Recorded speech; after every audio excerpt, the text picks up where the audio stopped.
Okay, I usually don't do this, but I want to do a quick intro before the video begins. So a few weeks ago, I met with Grandmaster Aman Hambleton of Chessbrah on stream, and we basically taught each other all the different tricky openings and traps and very rare ideas that we know. I learned a lot. I'm sure he learned a lot. I think it was super educational for the viewers. And we not only kind of discussed and analyzed ideas, but we also played games against viewers where we teamed up and tried to come up with even more novel ideas. So I think there's a ton of value in this. And what I'm going to do is put timestamps for every different kind of segment and opening that we cover. So feel free to kind of skip around and look at the openings that are most interesting to you. On top of that, I will link a Lichess study, which I just created. And by the time this video is posted, the chapters will hopefully be a bit more kind of thorough and annotated. But these are all of the kind of different ideas that we looked at. Some are full games, some are opening traps. But I think there's a ton of things that people can learn if you're a beginner or even if you're a more experienced player. A lot of these lines that we covered can be very effective in blitz and also can catch even strong players off guard. So without further ado, I'll let the video play and I hope you enjoy it. And also feel free to leave comments with any questions or any recommendations of what you would like to see in the future. Yes, we got Mr. Rosen here. It's a privilege, a pleasure. Yeah, no, I think this is our first like real collaboration. Yes, I it is, and it's surprising at that. Yeah, no, I think I was on your channel like once when I first moved here. It was like the Yep, first week and Fabiano came over and there was some like blindfold chess. I remember. Um, yeah, it was fun. But yeah, looking forward to it. There's a lot of people. I think a lot of people do know, but I'm willing to say there's a good percentage that like don't know that we like share the place in Hmm. St. Louis, and that I think I was reading a nice article of yours, some interview about like the chess boom, and there's the little Chessbrah billboard in the background Uh, in your setup there. well, when I first moved here, it was April 1st, and I posted a tweet saying I'm moving into the Chessbrah apartment, and no one believed it. Understandable. And I think like Understandable. several months later, people like began to realize that it was true. So it was a slight Yeah, that troll, well, but we didn't think the announcement date through very well. We should have coordinated. yeah. And I'll get comments from time to time. Like people now know, like I kind of live in like I share an apartment with you guys, and then there's comments asking, how are we both streaming at the same time if we share the same Right, place? And I right. don't think they realize like you're also kind of based in Canada, so.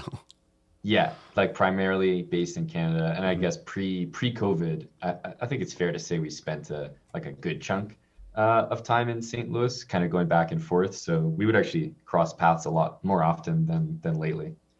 Definitely, yeah, yeah, and I feel like we were both kind of have this traveling lifestyle too, pre-COVID, where like at least last year, I remember I feel like last time I saw Eric, like you guys were about to go to Japan or something. Yeah. Um, Maybe that was the last like international trip for a while. Yeah, I actually maybe was the person that traveled like most recently, Hmm. of like maybe anyone in the world. I played a chess tournament in Czech Republic, Mm. the in Prague, and it was like February, so it was like right before they Oh, closed like absolutely everything. So that's good timing. yeah, It's I snuck one in. nice, yeah. Yeah, my last trip was I went to Israel for 10 days in January, so it was also like decent timing. Yep, But then that's I good. wanted to go to like Vietnam in March, and then all of that just fell through. Yeah, So, I had we had a few plans that fell through, but mhm, hoping to pick up where we left off, as soon as we can. for sure. So, what did you have in mind for like I know like tricky openings and dubious gambits or whatever will be the theme. Did you want to play each other or are we gonna play subscribers or Yeah, 'cause I'm so the flexible. first and foremost, like I know that you're pretty flexible and I am as Hmm. well. So I was like, I like your honestly, I'm a big fan myself of the like your YouTube and the videos that you make, and I was thinking that they align so well with the videos that I like to make, where it just kind of playing like slightly intentionally subpar stuff with some great tricks, and honestly, it works like a good percentage of the time, and people really enjoy that kind of stuff. So I was thinking the way that I usually do those is I get games against people, and either I'm trying things that I've already sort of worked out, or I have an idea might be tricky enough and worth a Hmm. try, or I just play a crazy move and I just repeat it enough times that I call it an opening at the end of the day. So I guess Nice. I was figuring we might start with playing some games against other people and see if we come up with anything fancy, or if you have some. I know you have some openings that I probably haven't even seen, some tricky openings that you've done some videos on that maybe people in my chat haven't been exposed to as much.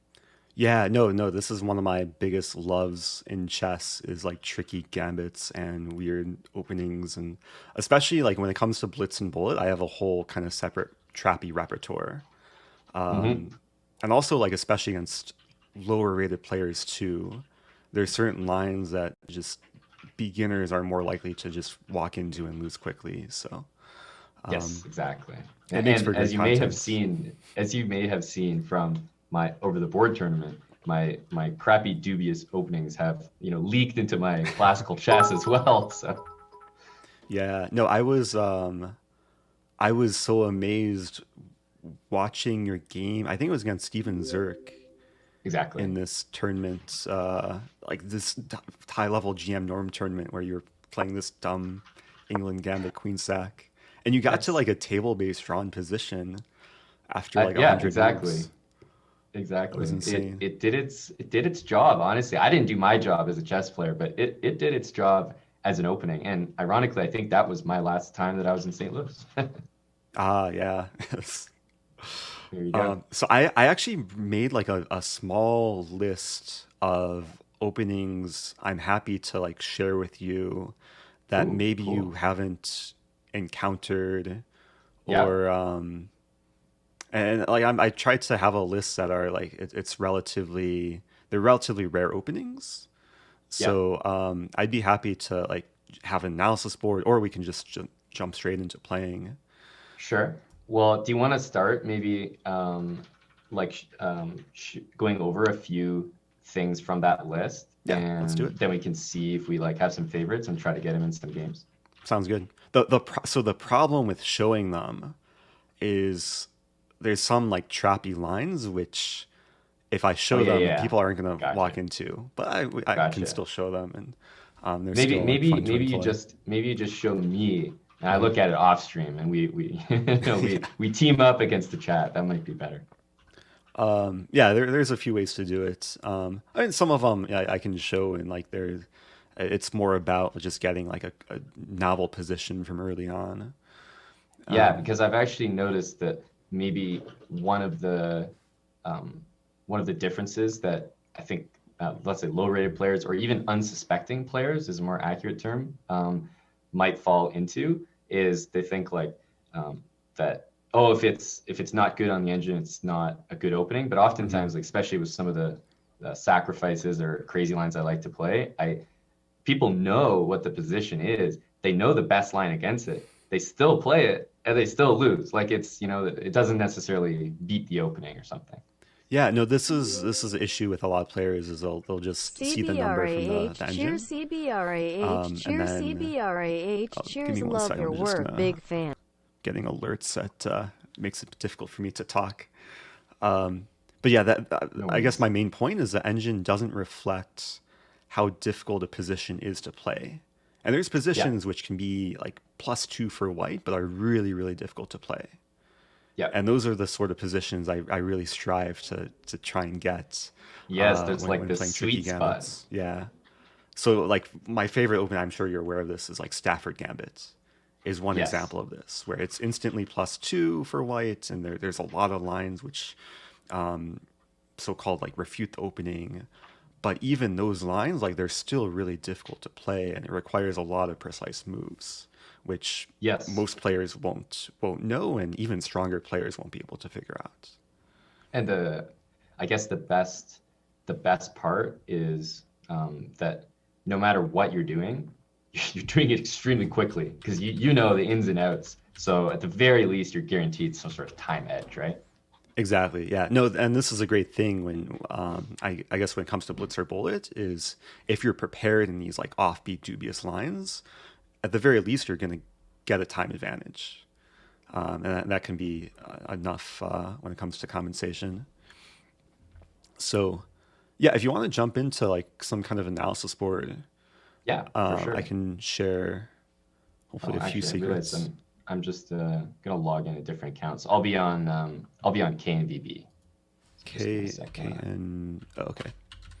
Yeah, I'm looking at my list here, showing it on my screen. I think I'll show you one that I like, almost positive you probably haven't seen before, and it's Yeah. inspired. It's just like a 3-move opening, Okay, and that's nice and simple. it requires black to play like I guess the 2 most natural moves on move 1. And you can start with either e3 or knight c3, but it just requires a combination of these 2 moves. So let's say knight c3. Most players will play either e5 or d5. Yeah. And what you're going for is this position. Okay. And I'll give some backstory because I first learned Seems about like this logical line. enough. Yeah, so I first learned about this line a few years ago. Like one of my Webster teammates just casually mentioned this as like a cool, like tricky line. And then more Yeah. recently, I was watching an XQC video. He was playing VR chess, and he played knight c3 and e3. And it reminded me of like this opening that I was told about like years ago. And the move to play here is queen h5. And like all of a sudden, if black doesn't play precisely, white is like applying a lot of pressure to black. Yep. And if you just try and think what to do for black without an engine, ideally, Yeah, like it's not so you know, easy. imagine the I mean, knight c6 seems like the move that most people would play. Yeah, so we're attacking the e5 pawn, we're preventing f6, and the bishop d6 would defend e5 but lose d5. So after knight c6, we play bishop b5. Yeah. Yeah. And like the exactly. combination of the knight, bishop, and queen, they're applying pressure in like so many different ways. And then on top of that, like we're ready to play knight f3 or even f4 or d4 in some cases. So I'll admit I haven't studied this like so deeply with the engine, but from a practical standpoint, it's fun for white. Yeah, and like And, most moves lose a pawn. I would say almost all moves lose a pawn here. Like the natural moves, yeah, like what you Bishop do for d6, queen e7, bishop e6. They all drop something. As you said, f6 is impossible. like we're threatening to take this pawn, and like the natural moves to defend e5 will lose d5. Yep. So I think queen d6 is probably the best move here. And then we can continue. I think knight f3 or d4 are both playable, and it just gets you kind of get a novel position from early on with the queen. The queen on d6 is a bit weird for black. Exactly. No, I like it already because it Yeah. seems like it doesn't require a lot for your opponent to enter it. Like, who isn't really going to play d5 and e5 on the first couple moves? Like, they might not, but I think you're dealing with good percentages here. Yeah, no, it's a very likely possibility. I mean, if they play knight f6, then you can still kind of get kind of a novel position with f4, and then play somewhat of a reverse Dutch, or the so-called polar bear setup with like the knight f3, b3, and bishop b2. and then you Yes. go for like the middle game kingside attack. Uh-huh. So I went through a phase a little bit where I was trying to develop a repertoire around this line, but yeah, And it seems to me like maybe starting with knight c3 is the more provocative way to start. It seems like you'll get them playing d5 and e5 more if you start with knight than if you start with e3. that's very true. Yeah. Because they'll be like, oh, then what the hell is this? I'm just going to take the center. This guy doesn't know how to play. But e3, it's like they'll probably play maybe e5, but they might not follow up with d5. So I like knight c3. It seems like the bait move. No, for sure. And I mean, there's some weird people who will play c5, like the Sicilian players, and then those weirdos. Like, you can transpose into closed Sicilian, or you could maybe keep it weird and do this, and then have like a reverse. This is like a reverse Knights Tango. So there's opportunities to keep it unique to the repertoire. Yep, I'm a big fan of that. So this is actually similar, and just another opening like on my list. It actually happened in a recent Hikaru Magnus game, and you probably at least saw it. It came from an English opening. Okay. And it basically uses the same idea. Let me see if I can remember. I think it's e3. Actually, it doesn't matter between e3 or knight c3, but you play both of these moves. Let's say black goes for like the most common like reverse open Sicilian, takes, and then queen h5 here was played by Magnus. Yeah. And Magnus just crushed Hikaru without really any effort. Like he won a pawn from the opening. After knight c6, bishop e5. I forget exactly what happened. I think Hikaru went for some knight b4 move. Queen d6 should be played at some point.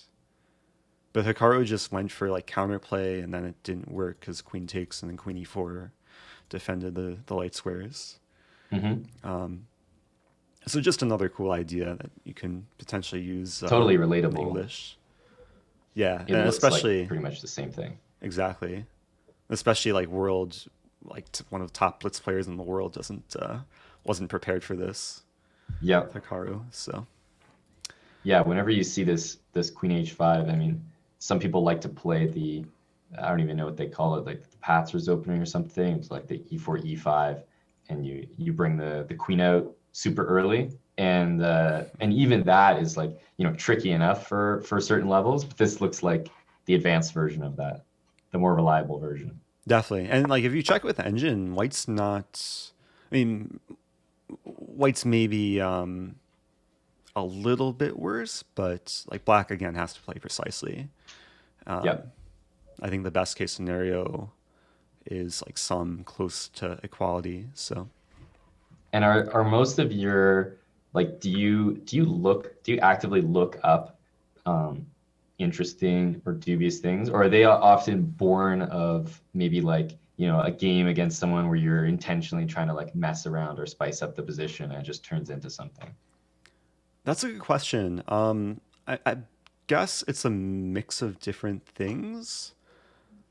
I'm just passionate about like exploring new lines in general, so I'll often like encounter just weird. I'll actively seek out like players who play kind of weird openings. I mean, Richard Rapport is kind of a role model. Timur Gureyev does insane things. So I guess having some role models is nice, but then also like I guess one of the things that's helped is playing a lot of viewers on stream. Like I'm constantly playing amateur players, and then I'll kind of get a sense of what works well against those players, and I'll keep experimenting with trappy lines. Yep. Yeah, I think what you touched on at the end is pretty much nearly 100% of where it comes from for me. It's just like playing, subscribers or viewers. It like entirely shifts the way that I play, because I won't just like go 100% try hard mode to like wipe them off the board every time. And sometimes I might sack a piece, and then I'll learn to play a certain way, a more solid way, trying to avoid trades. And sometimes I might sack a pawn, or I might just throw in g4 just to throw it in. Sure. So yeah, it's usually born of something like that for me, where I'm just intentionally kind of messing around, and hey, it works out sometimes, but oftentimes it backfires. So you have to take your losses with this strategy as well. Another thing that helps is to, I know it's sometimes hard to discipline yourself, but to go over every game that you play and then look for like small improvements or look for the weird ideas that you could perhaps use in the future. And then another thing I guess I didn't mention is just getting recommendations from Twitch chat. Yes. I'll on occasion like take opening requests, or people will just tell me weird lines I've never heard of before. Yes. And then that can lead to some discovery of some hidden gems. Right. So I'd probably actually say half the openings I discover these days are from Twitch chats. They're sometimes they're passionate about weird things. Oh, they definitely are. Chess or non-chess related. They definitely have their passions. But I think the two, like the undefeated opening that I like to play, is definitely one that I happened to invent, which was like is a separate from a Twitch thing, and it was honestly like kind of lucky that I was trying to show someone the classic trap, and it kind of backfired because the guy was really good, and I was trying to demonstrate how hey, this is a trap they can fall into, and then he played knight c3, and I was like, well, wait a minute, I actually have no idea what to do, and like the guy's like gonna play knight d5 and start like winning the game, and then just to stack the queen here was purely based off that and the fact that I often give queen odds to the viewers anyway. Whereas the other two that I've played a lot on my channel, like the Fred and the Jerome, are two openings which I've played quite a bit of, and those were actually Twitch chat being like, hey, have you heard of this? And just the names of both of those openings, like they're just first names of people. They just sounded so funny to me. I had to investigate them. So those were the two that I've played, thanks to Twitch chat. Nice. Yeah. I feel like you kind of spiked the popularity for, I mean, this England and, okay, I haven't seen this too much or too often, this Fred. I think there is a Twitch clip a while ago of Magnus being interviewed, and he was sharing like a playable Fred defense, which emerges from some Vienna Gambit. I won't be able to remember it, but it comes from like white plays it, and it involves white playing an early f4. I'm not going to remember it though, like an f4 followed by a king f2 type of thing. Something, yeah. It might be this line with takes, and then like d4. So this is a line in itself. This is called the chess.com will know. The maximum attack. Yeah, I thought it was called the Nowokunsky Gambit, but this is like a playable Bong cloud. Definitely. And this has been featured in like high-level Grandmaster games, where even though White's king is ridiculous, we play knight f3, we attack the queen, and the center kind of gives White some compensation. Yep. I think Kasparov actually played this in one of the like St. Louis Rapid and Blitz events within the last few years. Yeah, there's a few. The great thing about f4 is that, like, I mean, you can play like this is another line and just go king f1 if you're not so ambitious with king e2. But the nice thing about f4 as White is you kind of have the initiative in those lines, and you get that thrill of moving your king without castling. Definitely, yeah. And like if you're a beginner or like at a lower level, queen h4 looks so enticing for black. But then it's White who gets initiative with knight f3, and I think this is effective for a lot of players. And you can even start with you don't even need knight c3. Like if you play this position, just play the immediate bishop c4. And I know this has a name of some sort. The names I'm terrible with. I'm bad with them too. Yeah, like people will say like, "Have you heard of so and so opening?" in the chat, and I'll usually need notation to assist. Well, it helps a little bit if it's like Jerome and Fred are easier because they're like people's names. So That's it's a little true. more helpful Right. to remember. But yeah, I mean, we can just try to get in some games and see, Yeah, let's do like, it. if you want to. I can observe you. Yeah, I was gonna say we can take like different challenges. Like I know I can play one, and then you can play one. You can Sounds good. follow along. So I mean, I guess speaking to people in both chats, I know your username is I am Rosen. Mine is KNVB. Nice and short. So yeah, if you want to send some challenges, and I don't know, I usually go less than 5-minute games as a rule to keep things keep moving. it And blitz. yeah, get some different opponents in there. But yeah, I mean, pretty much any rating, any time control less than 5 minutes is will work. And I mean, I'm not going to be able to maybe get something every game, but I think you have a more diverse, like a wider set of options for like if someone plays C4, D4, E4, you have something, whereas like I have a really good option if they play certain things, but not all the time. Well, maybe I can hopefully give you some inspiration to exactly diversify and broaden your repertoire.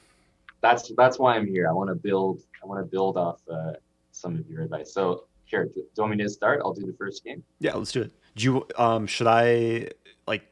Is it okay if I tell you what to do in some cases? Yeah, I think that's definitely the point. Okay. Like it's good. Pretty much like you and I against someone, but we'll try to be as messy and try to get the most fun position possible. Okay. Yeah. So maybe it's better if people challenge the casual or like unrated. I guess I forgot to mention. In my chat, it's a regular thing. All my challenges are unrated because at this point they've taken so much of my rating that now my rating's so low that they're worried about their rating. They don't want me to take it back. So unrated is good. I'm trying to figure out how to follow you. Oh, I guess I can just use the command. If you /follow KMDB and the chess.com chat box there. Okay, sweet. That should work as well. Okay. Yeah, I think I'm following you now. Cool. Okay, so I will take a game here and take one here from 1546 from Australia. All right, we're white, and I feel like most interesting openings are born and bred from E4, and unless I'm playing knight C3. No London system. Well, the London, I feel like I've already exhausted all the traps, and believe me, I love looking for traps in London. But I feel that's something I can probably spend hours talking about. There's a few like tricky lines, but okay. Okay, so I like what I'm seeing already. We'll start with something simple. Okay, we're obviously gonna go here. I'm waiting for that Queen H4 move. Yeah. He's being quite friendly right now. This is nice. And when it works this well, then you can start to build an opening repertoire around allowing Queen H4. Just as long as the king goes to E2, I'm sure there's a full Bong Cloud repertoire available out there. Yeah, no, it's a very reliable Bong Cloud. Ooh, defying opening principles. Always. Well, you want to try to get your king to E2 with tempo. I feel like if I play it voluntarily, I look bad, so I'm really trying to bait that queen over. Grandmaster principle. Yeah, knight f6 is a good move. Yeah, knight f6 is a good move. Doesn't let me do the things I want to do. King E2 can never fail. And the nice thing is now I guess you don't have to worry about Queen H4. Yes. But that's kind of what we were hoping for, so. Exactly. So my plan was to play E5 and make sure that Queen H4 is available again. Yeah. Oh, C takes. That's very anti-positional. Yep, but he's maybe doing the same thing as us. He's trying to spice the game up. Yeah, this is already like pawn structure I've never seen before. Yeah, honestly, I can say it might be the first time I've ever seen this. And it's been a while since I've played King's Gambit, but I have some vague memory of having games like resembling at least okay, not this exact position, but kind of the resulting development scheme. And there's cases where black can easily fall for a Greek gift. Right. Yeah, 100%. So I'm hoping that doesn't discourage our opponent. I don't know if our opponent's watching, but maybe we can. Hopefully he's watching, but not listening. That's the sweet spot. That's true. So we're still looking for Queen H4. I like this Bishop C4 move because black can't really defend. Oh, there it is. It worked. We got. I don't know if I'm like supposed to be super happy with this, but this looks like a win. I get to play my King E2. I mean, it's important to play King E2 and not King F1 because, first of all, Bong Cloud, but secondly, if Knight E3, then we can take twice and our king can become active. Exactly. And wow. I mean, at this point, I think he's just helping me develop. I really can't complain. Yeah, it was helpful that he played F3. Otherwise, maybe Knight F3 would have been harder to find. Yeah, I wasn't sure about my next move, but F3 kind of forced me here. Man, these center D2 squares would be the unfortunate mistake of the century. It's funny, like earlier after Bishop C4, I was going to say that black doesn't have a good way of defending the knight. But I think black found the only way to defend the knight. He showed you. And now of course, we have to. You got a Jerome, delayed Jerome. Yes. Combined with the delayed King's Gambit Bong Cloud. The whole thing worked out brilliantly. And the knight's going to have an outpost created by my opponent's C takes B6 move. I mean, obviously we keep it. Oh, this D6 square. Got to develop the king. Because if he didn't play D5, there were potentially some really grotesque checkmates there. Now this is a difficult situation. Oh, okay. I was going to say you could en passant, but I guess Knight D6 is more powerful. So at this point in the game, I am only exclusively thinking of like where a very, very sexy checkmate might lie. Yeah. And it's how close. I could do it. It is pretty close. So I'm gonna try to go for like a C4, I actually really like that move. D5, E6 type of push. That's what I'm thinking. Oh, that's an annoying attack. move. Yeah, I'm gonna respect it. That's a strong move. Yeah, Bishop H4. There's G5, and Bishop would get trapped. So I want to open things up. Queen G4 is looking tempting, but let's see. Is there? Let's see if there's any mates here. No. Okay. 3 minutes. I would be panicking with this time. Let's give it a chat. And we go. Oh. Let's see if we can get a pawn mate or something. Damn it. Yeah, watch your time.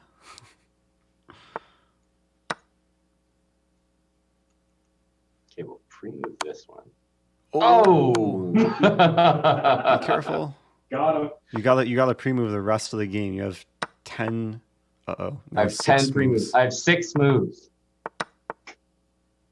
Oh, and you know such the a worst beautiful part? opening too. You know the worst part? Did I have a mate What? knight c7 if I didn't pre-move queen f8? Okay, no, I didn't. He blocked it. Yeah, I mean, there's so many ways to win. I was going rook f1 to try to get a knight mate somewhere.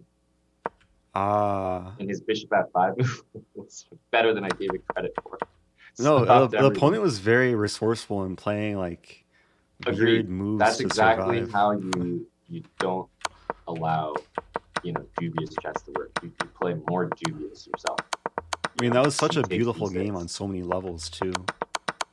Bishop f7, it's nice how we incorporated a few techniques in there. Bong Cloud and Jerome. It's kind of like a masterpiece. Yeah, no, that doesn't happen every day. In some ways, I think his best move was actually d5. When he D5. played d5, it really freed him from his shackles. Oh. Because yeah, no, it helped the bishop develop. The knight to d6. I'm picturing some nasty mates where the king runs to d8 and c7. It's just stuck there. Oh, there's so many GG alpaca. possibilities. But I like it. That was definitely a good start for Yeah. the right energy. Oh, for sure. F4. Yeah, that game worked out pretty well. That was just King's Gambit. But I think in general the King's Gambit has a really high ceiling for turning into like a stomp. Just getting e4 d4 pawns against lower rated players often leads to really active positions with lots of tactics. Yeah, and most players who are rated like less than 1800 won't really know what to do, and they'll just let you get a massive center. Right. And it's so fun. Exactly. GG alpaca. So here, I'll follow you, man. Yeah, I just realized there's a, like with chess.com, you can have a challenge link. It's chess.com/play/username. So I'm going to add that in my chat. Yeah, I have a !challenge link in my chat, and yeah, it's like chess.com/play/KNDB. I have a whole bunch of other things after my link, like some numbers. I'm not sure if they're necessary. Oh, or you can like have the default time control. Something like people that. can figure it out. Yeah, I just added a chess challenge command. Now I'm getting challenges. There you go. Oh, people are listening. Everything's unrated and blitz. That's a very respectable. I always have a few guys sneak in a rated one. That's where all my rating disappears to. Okay, I'm gonna play the highest rated person challenging me, which is Snell, 6969. Oh, they have the Chessbrah flair. Okay, Yeah, so I'm gonna play my my tricky gambit repertoire, which it starts with e5. Oh. they're okay. They want to play a gambit, so I'm going to play the counter gambit. This is actually a fun line. So here, as white, when people play this against me, I always play pawn to d4 as white. That's my counter gambit. I think that's a playable move, actually. Yeah, it's weirdly not bad. enough. They take on d4, and then you go e5. I hope our opponent's not stream sniping. It's okay. It's not a good move, so we'll lead him astray. Okay, so this is the main line. So taking on f4 is playable, but I like to play the pure gambit. Agreed. And against someone who's not so well prepared, it's not so easy to develop for white. With our pawn on e4, preventing knight f3. And then very often the bishop can come to c5. Yep. So this is actually the main line. Bishop b4. And then there's a cool idea coming up. If bishop d2, I have e3. Deflecting the bishop and then basically getting initiative for a few moves. And pretty much the best part is you're about to castle, and as soon as the rook ends up on e8, it's worth being down a pawn, especially like given that white has not developed anything on the king side, and we're already like getting the open e file, and there's a bunch of targets in the position. So I had a really cool trap, like opening trap from this position, except not this position. Queen d2. I'll have to show you after this game because there's a cool trap which can emerge after bishop d2. Okay. Okay, so I'm looking at queen e7 or just castling. I think I'll just castle. Just want that rook that's on a e8. pretty permanent pin there on c3. Yeah, like even if the king or queen move away, I mean, it's going to be pinned to something. Looks like a solid move. Okay, we're going to keep applying the pressure.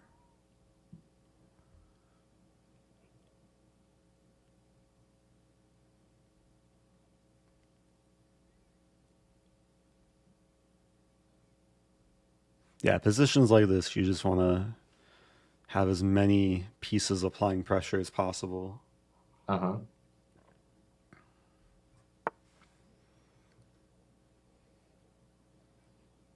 I'm a fan. Okay, we're gonna bring another piece. Man, so both knights are pinned. Okay, now This now is both usually knights are where still players pinned. are supposed to collapse. So like when there's like two major pins in a position, you should be able to often win by tactics. Yeah, I'm looking for the. I mean, okay, there's a lot of like forcing moves here. Not a lot of KOs though. No, it still takes work. I mean, there's lines where we force b takes c3 and then we just attack. I think that's what I want to go for.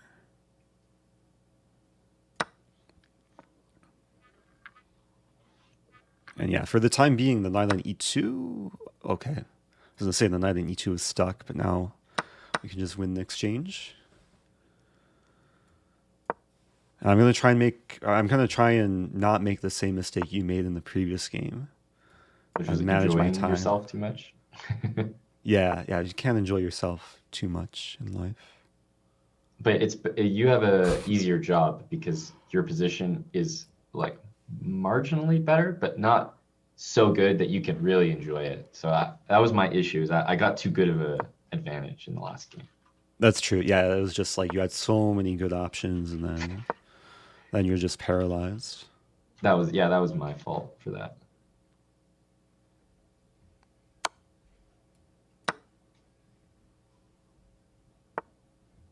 And white's king moving. Okay, let's try and be aggressive. Oh, did I blunder? Oh, I was enjoying myself too much. The good thing is you never blunder until the game's over. If you end up losing this game, will be a blunder. But if you end up winning, it's a sacrifice. Yes, that's true. Yeah, that's very true. Nice Just sacrifice. giving my opponent a false sense of confidence. Yep. Nice sack. Okay. So opposite color bishops.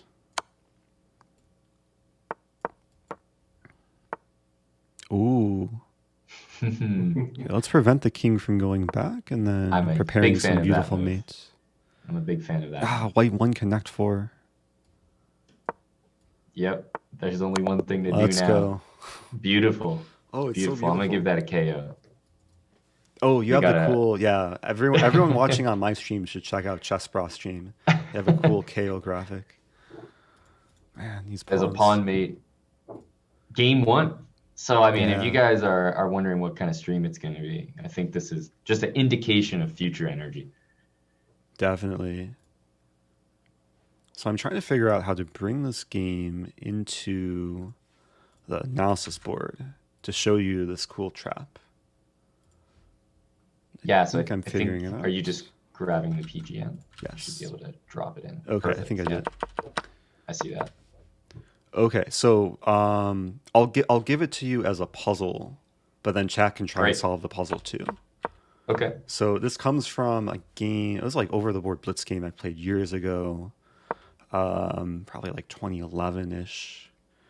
Had this position, and here our opponent played queen d2, but the main move Yep. is bishop d2. This is what Yep. I encountered. I took on c3, and this position white played queen e2 check, kind of intermezzo. Now it's black to move and find the way to stay up material. So we just took a piece. White is obviously wanting to recapture, so it's black to move and basically guarantee be up material. But you also have to get out of check. Yeah, don't forget that. We're gonna have some dudes submitting bishop takes b2. Yeah.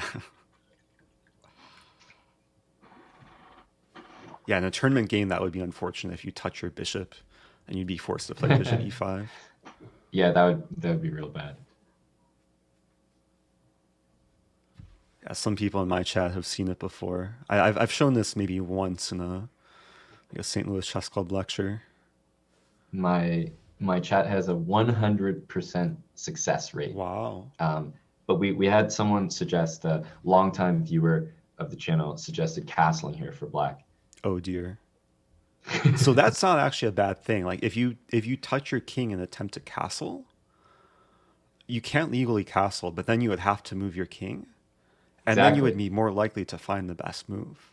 So some guys, would be like, debating between all these, but the guy who suggested castling, he would grab the king. He would be told by the arbiter, hey, dude, you can't be doing that. And then he'd be like, oh, man, I have to move my king. And then, as you said, he's 200 IQ. Yeah, it's still a 1 in 2 chance, I guess. There's 2 legal king moves. But yeah, good job to everyone in chat finding the very aesthetic king d7, the delayed reverse flipped Bong cloud. And yeah, the whole idea is to just clear the e8 square. It's basically a clearance tactic. And yeah, we get out of check and make a threat. So white doesn't have time to take because of this threat. Should note if white, so there's a few lines to show. Of course, if white takes here, we don't mouse slip, we win the queen. If white takes here, then we don't want to play rook e8 allowing bishop e5, so we take, and then we win the queen in this line. So what happened in my game, my opponent played queen g4 check. Yep. After king d7, and then I played king c6, which is actually probably like the best move. And we just attack our king now finds a safe place, and we attack the queen with the bishop. So again, white doesn't have time to take, and then we're just going to be up a piece. Yep. So yeah, it's not every day you can win material in the opening by developing your king. Especially this line, it really emphasizes that, the last 2 moves, king d7, king c6 winning. Yeah. Probably move 10 to see that on the notation sheet, and maybe white resigns after this would be maybe one of the only games that you could find like that. Right. I think my opponent tried to exploit my king, but it turned out that white's king was more of a target after queen f6. I'm just winning more material, and my king is just chilling. Plays a crucial role in defending my knight. No, it's fantastic. So that's fantastic. Yeah, so good memories. Yep. But yeah, this is a fun line. Like there's a lot of like nifty tricks. Mm-hmm. I also went through a phase where I was preparing this very deeply, and there's one really cool trap. I'm gonna try and remember.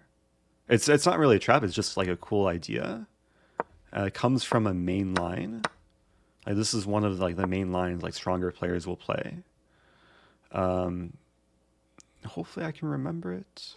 So queen h4, g3, knight takes g3. And if you look this up in like the database, this is pretty standard theory. Queen e2 takes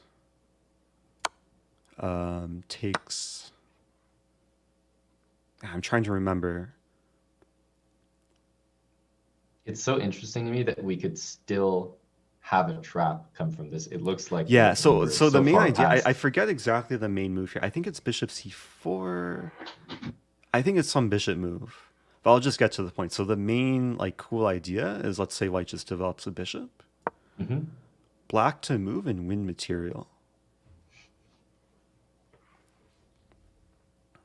And it looks crazy because like white's covering everything, and we only have a bishop developed, but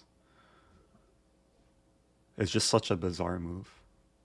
It actually reminds me of, wasn't it? I mean, I'm pretty sure it was like Wesley So had a bishop c1 from like Vaikense one year. And it might have been against Report, or it was Report against Wesley So. It was one or the other. I'm pretty sure it involved those guys. But there was this like crazy bishop c1 move and like maybe King's Indian or something. And it was like winning. It was like the best move. I just Googled Wesley So Report bishop f or bishop c1. Here, I'll look it up in the background. I just got a raid, by the way, from another extremely eccentric and very entertaining player, Mr. Jobava. So thanks so much. Thanks so much, Badur. Nice. Yeah, I know he's been streaming a lot lately, and he also shows like a bunch of tricky openings on his stream. It's fun to watch. Yes, without revealing too many secrets, I hope. Yeah. Yeah, I've seen him stream a lot more recently. So big shout out to Bador for the raid there. Welcome everybody. I'm just hanging out with Mr. I am Rosen here, and we're going over like some crazy weird openings that we like to play on our streams and trying them out against the chat. So I actually found the Wesley So game, and maybe I can paste it in. But just to show this, Yeah. as we mentioned, and good job to people who were suggesting it in chat, Bishop C1. And black is winning a pawn. There's no good way for white to defend b2. If white moves a pawn, we trap the rook. I think this position is still like relatively balanced. After knight d2, we win the pawn. White's going to have some compensation, but it's a cool idea and kind of goes along with the spirit of this this gambit line. Yep. So I'm pasting in. I don't think I saw this game so closely, but Is looking this for the the one? moment. Or is it? Yeah. This one. Yeah, exactly. Yeah. This is just a cool move and the exact same idea. Mm-hmm. It's like just a way to like either get the bishop traded for the knight or bring it around to d4 or like to a3. I just thought that this bishop c1 was such a shot in the dark in a position that looks pretty closed off. No, it's the type of thing you would almost never consider, but it's nice you take advantage of this knight d3 tactic. Yeah. And like it's also really nice if queen c2 here, we can still take on b2 because there's still a fork. Yes. It's crazy. Yes. It actually reminds me, last thing before we maybe get back into another game. I know I'm tangenting here, but the speaking of the the London, they have I think the pretty classic trap. I think it's like this. I think it's e5.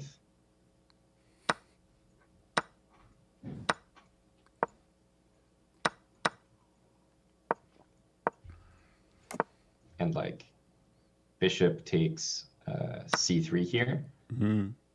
And so this is kind of like how black gets out of the opening, and you're kind of scrambling, trying to figure out what to do. And it's like rook b1, knight c4, and no matter what, black takes on b2 next move and goes to like knight c3 anyway. Oh, that's dirty. I actually haven't seen this one before. Oh yeah, As this a is London pretty much player. this is pretty much why I think this setup is a little kind of suspicious against this. So I usually play knight c3 myself when I see they're going to go g6. But Gotcha. Most London players, especially when they're starting out, you just want to play this triangle against anything that comes at you. So I think it's pretty easy to get caught by this. And I've had a number of strong blitz players on chess.com catch me when I'm just like pre-moving in a bullet game or something, and I'm like, oh man, I'm in this again.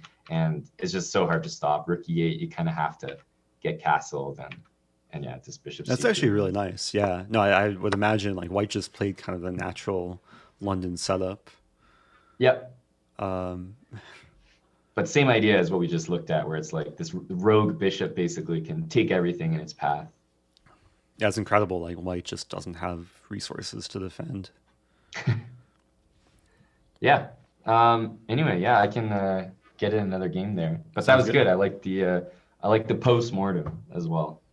Yeah, no, it's so easy to tangent to like different like I'll show one idea, then it'll remind you like of another idea.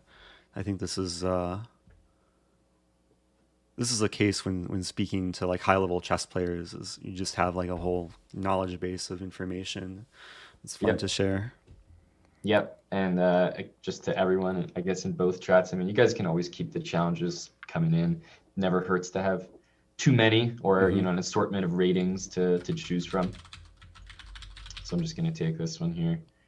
Oh, we got white again. So this is nice. Let's see what d4 brings us this time.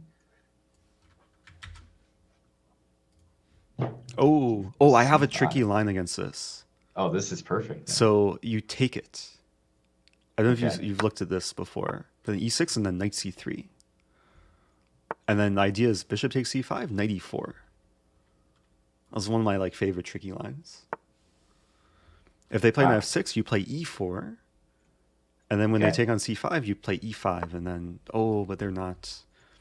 But he's not to the degree of like maybe not getting that pawn back. Yeah. So now you kind of have to improvise. You could be That's greedy okay. here. I'll probably leave it up to you, but So my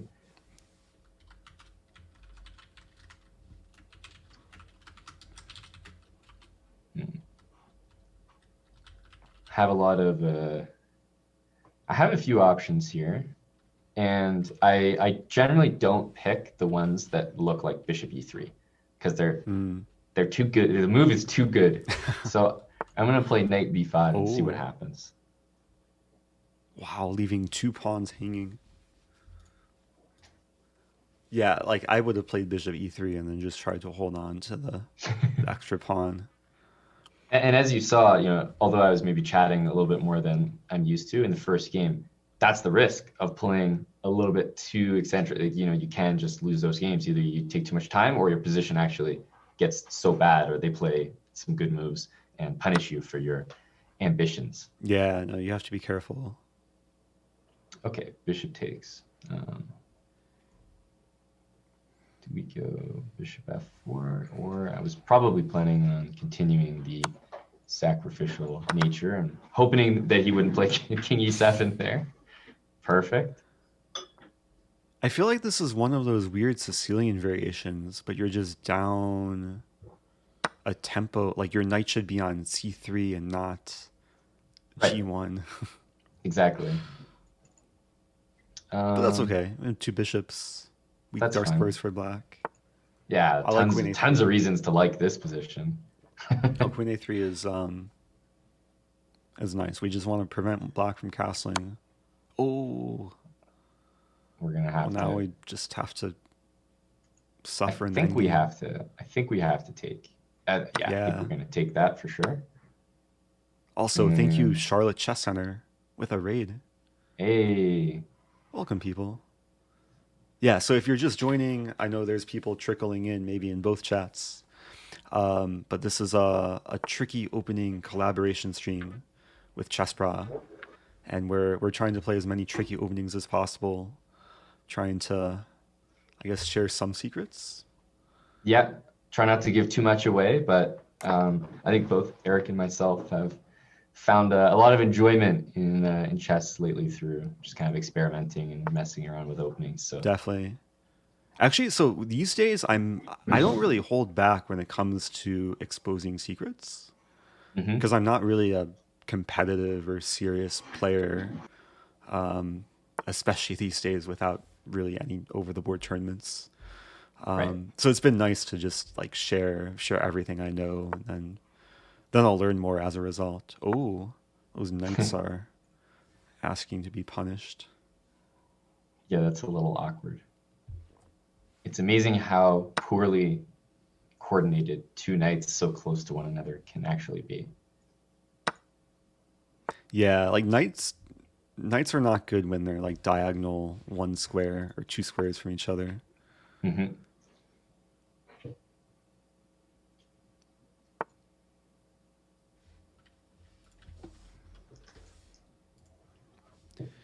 I gotta put those bishops to work. Yep, this is also a position I'm always looking at. Pawn storming on the king side.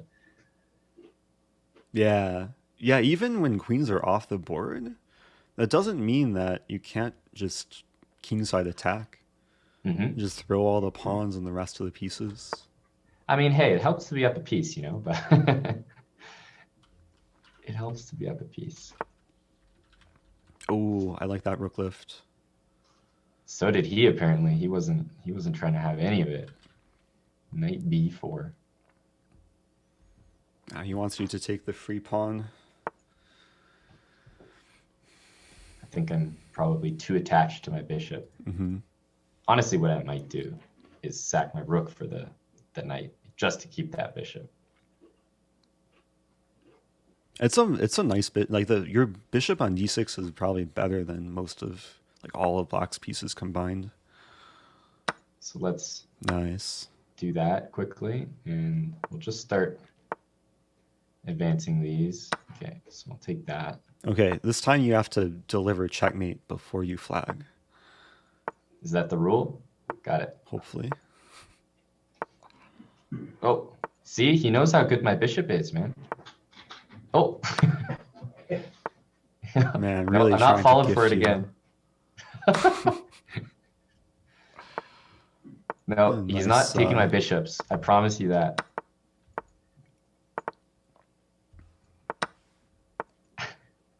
Yeah. You gotta promote to another bishop. Yeah, Oh, okay. we were on the same page There you there. go. I didn't even have to tell you that. Oh, Oh, I was gonna bring the other bishop to a6 and go for rook e8. A nice little. That's funny. We were totally on the same page. It wasn't. I basically had it promoted, and you were saying the same thing. do you have auto queen turned on, or you do the like keyboard holding down? I Alt? held the alt button. Okay, yeah, while I that's the promoted. pro Yep. approach. Oh, believe me, I've under promoted a good share of times. Nice. So I can GG, share Fractal. maybe a few tidbits about this line.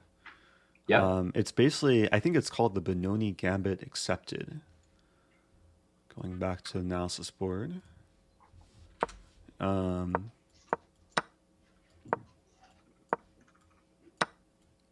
Yeah, and a lot of players just don't know how to deal with this. Like a lot of people play, they'll first take, they'll run into knight e4, they'll play bishop e7, and then you just enjoy life. Right. And I've had this countless times in Blitz. There is kind of a more nifty way for black to play. So there's two moves that people will play here. Is knight f6 and d5. Those are pro moves. Yeah, where you like black allows knight takes bishop and then queen a5 to win back the piece. I'll say that knight f6 is objectively the best move, and then it's like close to equality. In both lines, you get the bishop pair. But after d5, 'cause a lot of players will, at least good players, will start thinking here and then play d5, and then there's like a cool idea for white. Engine approved. It's actually engine's top choice. Is after takes, black wins back the piece, and then there's a really nice move for white that goes in the spirit of the position is e4. It's not even like a pawn sacrifice, because after black takes, you have queen g4, Yes. and then like you're opening the position. You have the two bishops. You're getting very quick initiative and development. Looks great. Yeah, I guess black could defend with queen e5, but then you just keep developing, and it's a fun position. That's usually the best part when they try to keep the pawn. Exactly, yeah. And then there's some like, I guess there's some more concrete ideas like if queen f6, you can take, and then bishop e5 and take away black's casting rights, and then win back the pawn. And yeah, so there's like much deeper preparation you can do beyond just this like kind of cool idea on move 3. Yeah, it's great because most people, like most black players who play c5 usually run into d5. Gotcha. Yeah, this is of a course. pretty like rare move already. I would say so.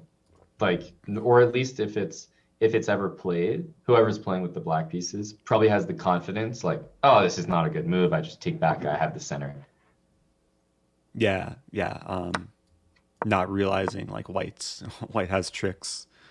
And then I've had a lot of games after knight f6 and then bishop takes c5 where we just start punishing black. Because then the knight has no good squares but to go back to g8. And Yeah, then we this play a is really combination bad. of knight e4, queen g4, and it's so much fun. Oof. So that's my that's my little pet line with pawn c5. I like it. Yep. And it's nice that there's not too many options. Like, it's not a ton to remember in terms of every position kind of has the same structure. Yeah, no, it's really simple. Like because after it takes, like you're pretty much guaranteed to get this, and then or like what happened in our game, you get an e4. I guess you kind of improvised with Yeah, this I don't think approach. you're supposed to play knight b5. That's for damn sure. Yeah. So actually, this approach from black, it's interesting. Objectively, it's dubious, and I know you didn't want to play like the civil move here, bishop e3, but Yep. there is a nice idea here after queen a5. Um, I was using. I thought there was some a3 move, but maybe I was checking the engine line. Maybe this isn't Like anything knight special e4. to play b4 eventually. Yeah, maybe this doesn't quite work because b4 there's knight c3. Mm-hmm. It gets a little bit murky. So this would probably take like further analysis. Exactly. Like maybe it's just bishop d3 and we play chess. Just play normal. But Mhm. from Black's point of view, you're kind of in a more comfortable position than anything like allowing pawn e5 or any of that stuff. That's true. Yeah, that's very true. Yeah, so there's always drawbacks to sometimes playing these weird lines, but anyway, fun game. Yep. I can go I'm ahead and yep, I'm following still. okay, a lot more people challenging me. So I Good. people can use the chess challenge command in my chat. I'm gonna play the first person who sent the challenge from long ago, Bazman. I'm white. I'll play e4. He's from the Netherlands. There's like Mm. Michael Basman, right? Is the guy from the Netherlands who's pretty well known as well for Oh, playing some quite eccentric stuff. I'm not too well versed in pop culture, but maybe. Yeah, I recognize the name like Basman. I'm pretty sure it's like Mm. that, or maybe it's Manuel Bosboom or something like that. There's definitely quite a famous Dutch guy who also I played with him once in a like a rapid tournament, Hmm. and and he was type of guy that was playing chess as if he'd had multiple beers, and he was also having the multiple beers. Interesting. Oh, So it kind of so hides not it. really a You feel like it bluff. shouldn't. Yeah, you feel like he's like he's kind of blundering and playing lackadaisical, but he's actually totally like in control, and that's how you would play normally. So it gives you a Interesting. false sense of security. So Alejandro did that to me once. The first time I ever played Alejandro Ramirez was like this World Open Blitz tournament. He like stumbled into the playing hall, had like I think a glass of wine from the bar, and then he just whipped out like some nasty opening trap, and he was completely like in the zone and like playing good chess. Yeah. And like I Uh, completely underestimated him. Um, okay, so we're playing a line. I recently covered this in a YouTube video. I was sharing this or sharing my preparation to another streamer, Kimmy Lou, hmm because she was saying how like she plays the Grand Prix, but like this idea with e6 and d5 is really annoying.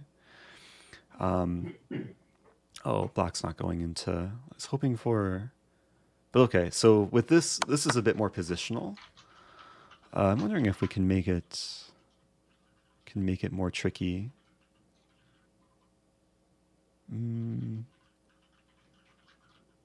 I'm gonna play. I'm gonna be civil here. I'm gonna follow my style and just share like a nice sort of positional idea when the black pawns are doubled on the c file. Yep. Like usually in the Grand Prix, white wants to attack on the king side, but in this Definitely. position, there's a positional idea: knight a4, b3, c4, where we just like try and massage the queenside pawns. It's funny. He's actually chosen a variation with knight e7 that works terribly against what you just outlined. Yeah, so black has to be very careful not to just get dominated by positional play. So knight e7 was actually the main line instead of a6. Wow, geez. Oh, I just want to place a knight on f6. Oh Yeah, man. drop knight at f6. If this were Bughouse, I'd be stalling. I'm so tempted to now just go crazy. Listen to your heart. Okay. F5. It's a typical Grand Prix like sacrifice. But it's funny that maybe you wouldn't have played it last move, but now that he's defended the square more times, you'll play it. Yeah, because there's just more potential for files to open. Yep.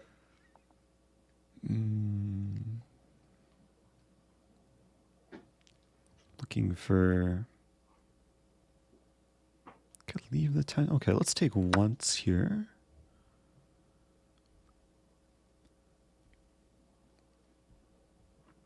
So we could see a similar theme from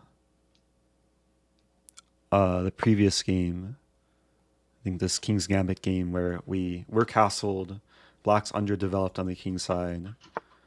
The black king is going to be in the center for just maybe the rest of the game. Mm-hmm. Oh. Could take with knight, but let's take with rook. I think this actually wins more material. I think you do this even if there was no bishop on g7. Definitely Yeah. The more annoying move to see as black, because after the knight's on e6, he can't castle in either direction. It's like terrible. I'll admit I didn't see bishop d4, but I guess we're getting something kind of a similar anyway. Yep. Debating bishop e3. Well, let's keep our bishop. I still think this is great. Maybe that shows how low my standards are. So with the knight on e6, it just controls so many squares in black's territory and prevents black from castling either way. Queen is likely to move, and then probably queen e2 is coming next.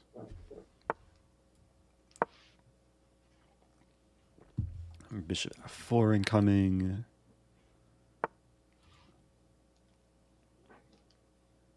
That's a good move. I really want to keep this knight here. Okay, let's throw in a fork. Sure.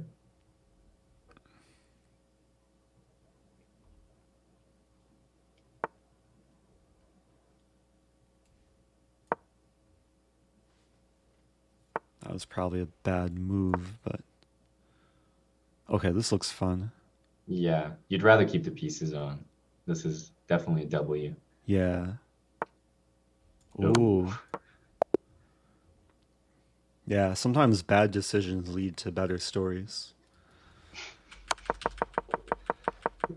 Yeah. Oh, what was this? Yeah, so black kind of suffered with kind of being behind in development and probably was F5 objectively seems typical, better. right? But yeah, it's difficult to play after, especially after the e-file opens. Yep. Yeah, he's not castling safely anytime soon, that's for sure. Yeah, like there's too many ways we basically develop and attack at the same time. The knight on e7, pawn on d5. So I can quickly show just like one more tidbit of opening prep. Maybe of some Yeah, are value you back to on people. our analysis? Yeah. Uh-huh. So this is a more specific line. Guess it's nice for anyone who plays like knight c3 Sicilian or plays Grand Prix. And with this specific position, the main line here is knight e7.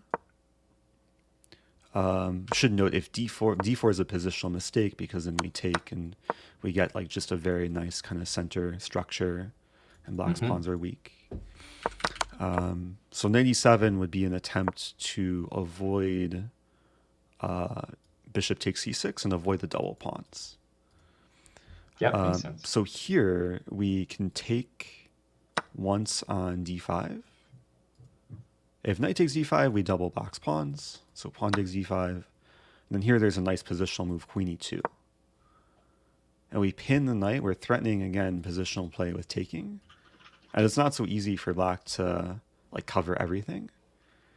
And a lot of natural moves for black just don't work. Like bishop d7, breaking the pin, hangs this pawn. g6, allows queen e5. Bishop e6, attempting to break the pin. We still take, and black can't take with knight because f5. So there's just a lot of like annoying things black has to worry about. It's nice, like we're more developed anyway, and both of black's developed pieces are pinned. And the queen often goes to e2 in this line, so it's not like you're making some weird concession. Exactly. Either. So, yeah, I first saw this line years ago. There's a book on Grand Prix by Gawain Jones, and he covered this pretty in depth. I mean, the Grand Prix attack it's a very, very tricky opening. It's not like it's not an opening that has a clear answer to it. Yeah, no, there's a lot of like choices for white too in these various lines. Like even against e6, like you could play g3, you could play close Sicilian, you could then later transpose into open Sicilian. So I play this in like high level tournament play, especially against players who maybe play something different against knight c3 than they do against knight f3. Because there's always a possibility of transposing into open Sicilian. Yes, of course. So flexible. Yeah. And then there's this new kind of line, like after d6, I think this Carlsen inspired line d4. And then like going for this like b3 bishop b2 setup. Yeah, this has become quite popular recently. I'm a fan of it. But then against like lower rated players, I just love Grand Prix like in general, because a lot of players will just get like brutally attacked on the king side. F5 is so strong. The problem is like even if you play F5 when it's not a good move, it's still probably a good move, or it'll still work out. You can still usually make it work for like blitz or bullets. Like it's just more fun to play with the attack. Yeah, there's a typical line, I think here, like this is a very like well-known position where after e takes f5, black's pretty much lost due to queen h4, and like the attack is so strong. Like this idea, there's just so many you're not resources surviving for this white. normally.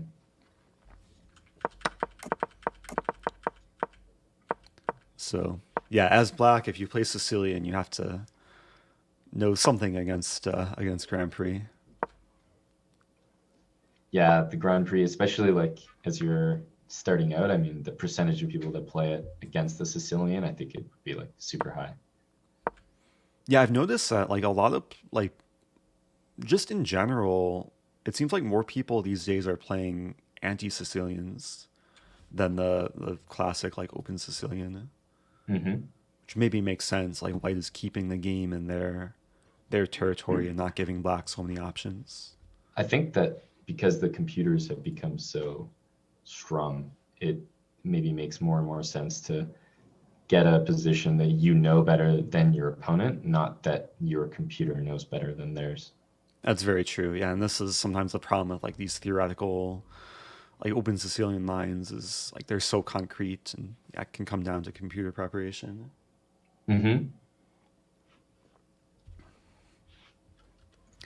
All right, well, let me get another game in here. Another unsuspecting chap. Okay, we're gonna go with a guy from Finland. I'm getting white every game. These are great, you know. Shout out to chess.com on these. This is perfect. Treat every game like a brand new 50-50 coin flip. Is that how they do it? Is just 50-50? Because then I have no idea, but if that was the case, then it looks like I'm winning every coin flip. Do you have any like tricky lines against Caro Kann? So I basically the Caro, like especially this this c6 d5, and whenever I get to go knight c3 knight f3, I usually end up with like a pretty decisive attack in this line. So I've never really felt compelled to search for something because the traditional positions are often so crushing, at least in my experience. Interesting. Yeah, no, it's an easy line to play. I was going to say this line specifically, a lot of players will play bishop f5 instead of h6. And then there's like Yes. there's a really cool trappy line that a lot of amateurs will fall into. Yeah, I think I get that one a fair bit. And then if they don't do that, I mean, for example, h6 here is like definitely making me think about all sorts of knight e5, queen h5 stuff. So now he goes bishop there, which is quite intelligent. Quite intelligent. I'm definitely okay. I'm definitely going to start with the only reasonable move that any sane human can Yeah. play. For a moment, I was thinking maybe you could Jerome like bishop f7, knight e5, queen h5, but this is. I think the problem with that is you hand the initiative over to him after king e6, and suddenly he's the one practicing. Yeah, we dubious can't things allow on his me. king to get too active. I mean, you and I witnessed the power of the white king, you know, reaching the middle of the board earlier on in our stream. So That's very true. I can't be handing that out too easily, you know.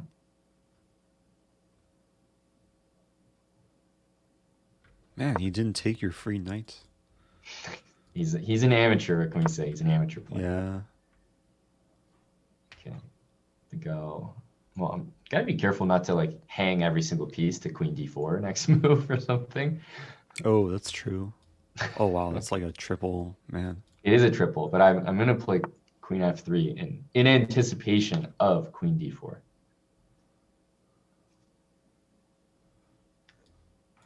I mean, queen d4 is kind of hard to refuse.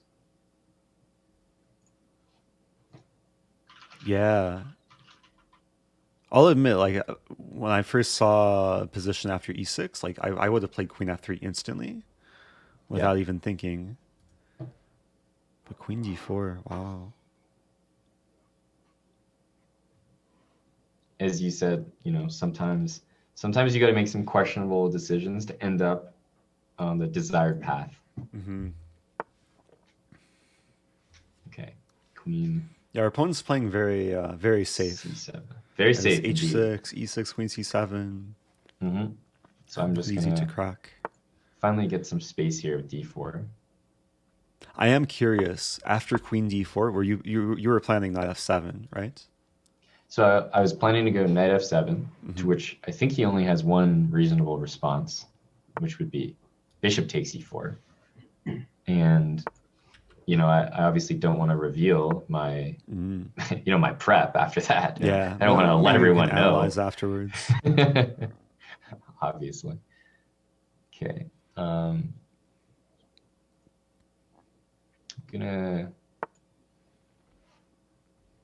go to f3 again.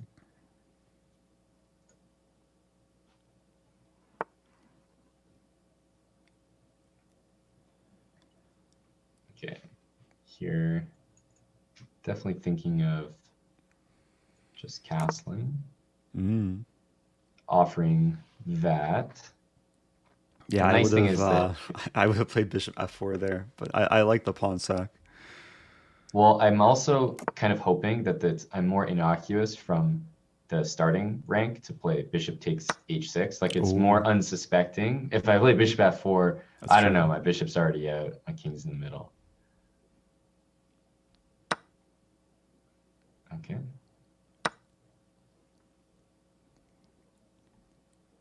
And now it's like I got that pawn sack in, except he's missing an h pawn somehow. Yeah, I bet he regrets playing h6 so long ago. Wow, he regretted so much he wanted to get another pawn to h6. Yeah, if he doesn't have a pawn there, what is he without his pawn?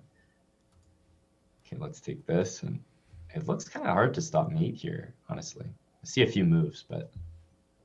No, when you have a white pawn on f6 against a castle king, like That's true. it's black. Especially if you're not down mated. material, it's... Yeah. Like usually you sack a lot of things to make this happen.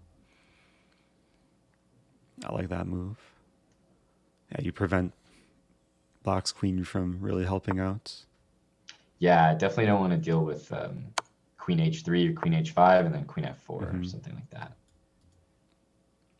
Queen g3 would be the oops. So let's grab this. Yeah, no mercy. Well, the only problem about this position is that my opponent has a couple seconds because this is the type of position where I could pretty much orchestrate a pawn checkmate if I wanted to, because yeah. I'm in full control here, right? Like There's so many. you know, Oh, that's so cruel. yeah, no, this is my specialty. You know, you just can butcher someone real badly. Yeah, If they continue to play, I mean, they're in trouble. And your rook was kind of like lonely on A1 the whole game, so at least you gave it some purpose in life. So now if someone tunes in to the stream, you know, maybe some new viewers, what's up everyone? As you can see, Grandmaster always makes sure all his pieces are working, you know, everyone's part of the attack here. And that's why my opponent lost this game. Yeah, smooth game. I feel like that was one of your smoothest games yet of this this stream. Yeah, I'm just a big fan of knight c3, knight f. That's like always what I tell people if anyone's like, hey, what do I do against the Caro kann? Caro kann's a really solid opening, honestly. But this two knight variation pretty much means that you get like kind of the bare minimum is you get two bishops and a really comfortable game. And you know, anything other than that is, you know, anywhere from a 10 move win to you know, a queen sack for mate. So I think it has a very high ceiling, and it's not like it has a floor either. It's not like you're risking a terrible position. So it's just like I find it super comfy. I completely agree. Yeah, no, this is what I recommend for E4 players who want something against Caro kann. I think it's very effective at the lower levels, even at the higher levels too. Yeah, absolutely. And it's definitely counterintuitive to enter some of the lines that are kind of recommended for black here. I think are really counterintuitive to play. So you won't see them too much. You'll see exactly. I think the most common one is what you and I were both mentioning, which was like taking on e4 and bishop f5 and playing it as if there was a pawn on d4 and just not noticing that there's a significant difference. So it's incredible, like so many Caro kann players who are maybe new to the opening or lesser experienced will walk into this line. It's incredible how bad bishop f5 is for black. Yeah, you really have to be conscious of of exactly what could happen to you. Yeah. Because I assume that this is the line you're referring to. Exactly. Yep. Bishop h7. It keeps getting worse for black. Yeah, either bishop or so queen h5 I recommend first. Oh, sorry. Because then there's a queen potential h5. for like this, oh no, my queen moment. Yes. Yeah. You want to play bishop c4 as quickly as possible. Make it seem like and in fact, what I usually do is I pre-move it. That's the best way to do it. So if you pre-move queen here, the nice thing is there's nothing that black could really do except bishop g6. And the likelihood of him doing that is pretty low because he just moved it away. So if he goes like knight f6 and blunders mate and you accidentally pre-move this, then you know it's even better. It's like, you know, what an idiot. And then you get him anyway. So that's the best way to do it. Yeah, and then the other way to defend f7 is queen d5, which then bishop c4 is just winning tactic. Yep. And then after g6, of course, we threaten mates. And then black pretty much... So this is all pretty much like the most expected line, starting when black played bishop f5. Yep. Like black is subjecting himself to just such misery. And bishop is the only developed piece now caged in. And now what move do you play here? Queen f3. Oh, so I play queen e2. Queen e2 I think is slightly trickier because you're threatening... Obviously queen f3 you're threatening mate in 1, but queen e2 you're threatening knight takes f7. Mm-hmm. And all the natural moves for black, so bishop here, knight d7, bishop d6, knight f6, they all are blunders because of knight f7. Yep. So black has to play like one more awkward move to defend against the threat. So if here, then this is mating. So yeah, this is such a great line. And then is it queen c7 that they have to, some sort of weird queen? So queen c7, queen e7. I mean, queen c7, there's probably d4, bishop f4 coming. Yep. So, life. And the goal is to get castle queenside and bring the rook to e1, and basically the guy's gonna be mated sometime soon. Definitely, yeah. I can't tell you like how many people I've trapped in this like over the years, and I've shown this to students who go on to trap players too. So it's yeah, it's a nice line. Yeah, so that was a smooth one. And he didn't really go into any of this stuff, but as we saw, he sort of was playing very timidly in general, and like all I really did was pieces to the squares that we're kind of talking about in this game as well, and d4, like nothing too special. The pieces I find really flow in this opening. It's quite nice. Right. So I'm just having a suppressed memory. I should bring up. I remember watching Peter's Fiddler play this as white, and he played like a new idea I had never seen before, and I didn't really check it afterwards. But New idea is black or white? so as white, it was just like one of these like banter blitz sessions. He played Queen F3, obviously threatening mate, and after Knight F6 he played Queen B3. I think this is another like fine approach for white. I probably prefer this Queen H5 line, but this just wins a clean pawn. So you say it wins a clean pawn, but I'm imagining that after queen here, if knight f6, you go queen b3 and you're kind of happy. And the great thing is that, let's say queen d5, like the thing that I like for black is that if you go queen takes b7, queen takes e5, is that, you can dream of like trapping the queen with queen c7. And even that just being in the position kind of scares me a little bit as white, like having my queen in the corner like that. But oftentimes what people do is they are waiting for this to happen and they'll blunder mate or something. That's like quite common. this Englund Gambit style mate. So they'll like defend their knight or it's something to like prepare this and just walk into That's really c8 nice. mate. Yeah, it reminds me of whatever that Queen's Gambit line is that kind of goes like this, I think. I don't think I've seen this one before. Yeah, I'm pretty sure it's like this and some sort of like knight h4, bishop here, and you end up threatening. Oh, that's so nice. Oh, wow. You end up threatening knight g6. Like I haven't seen this one before. They're crippled with f takes, and then you're threatening this queen c8, which we'll get the b pawn as well. Wow. So white's just better here. Yeah. So this is E6. just and it's just very like it preys on the people who have no clue you could ever be threatening queen h3. So you play queen b3, and they have the option to play queen c7, let's say, but everyone is going to play queen b6 because it's just sort of more natural. And you don't have your bishop on f4, which is usually the indicator that queen b6 is safe. Yeah, I'm actually curious, like, because this is kind of a common opening for black. I guess the weird move is knight d2. Yeah, I think I might be like giving it away too early. I knew that this was part of it. So when I was trying to think of it now, I played this first. But I'm pretty sure you would kind of go there.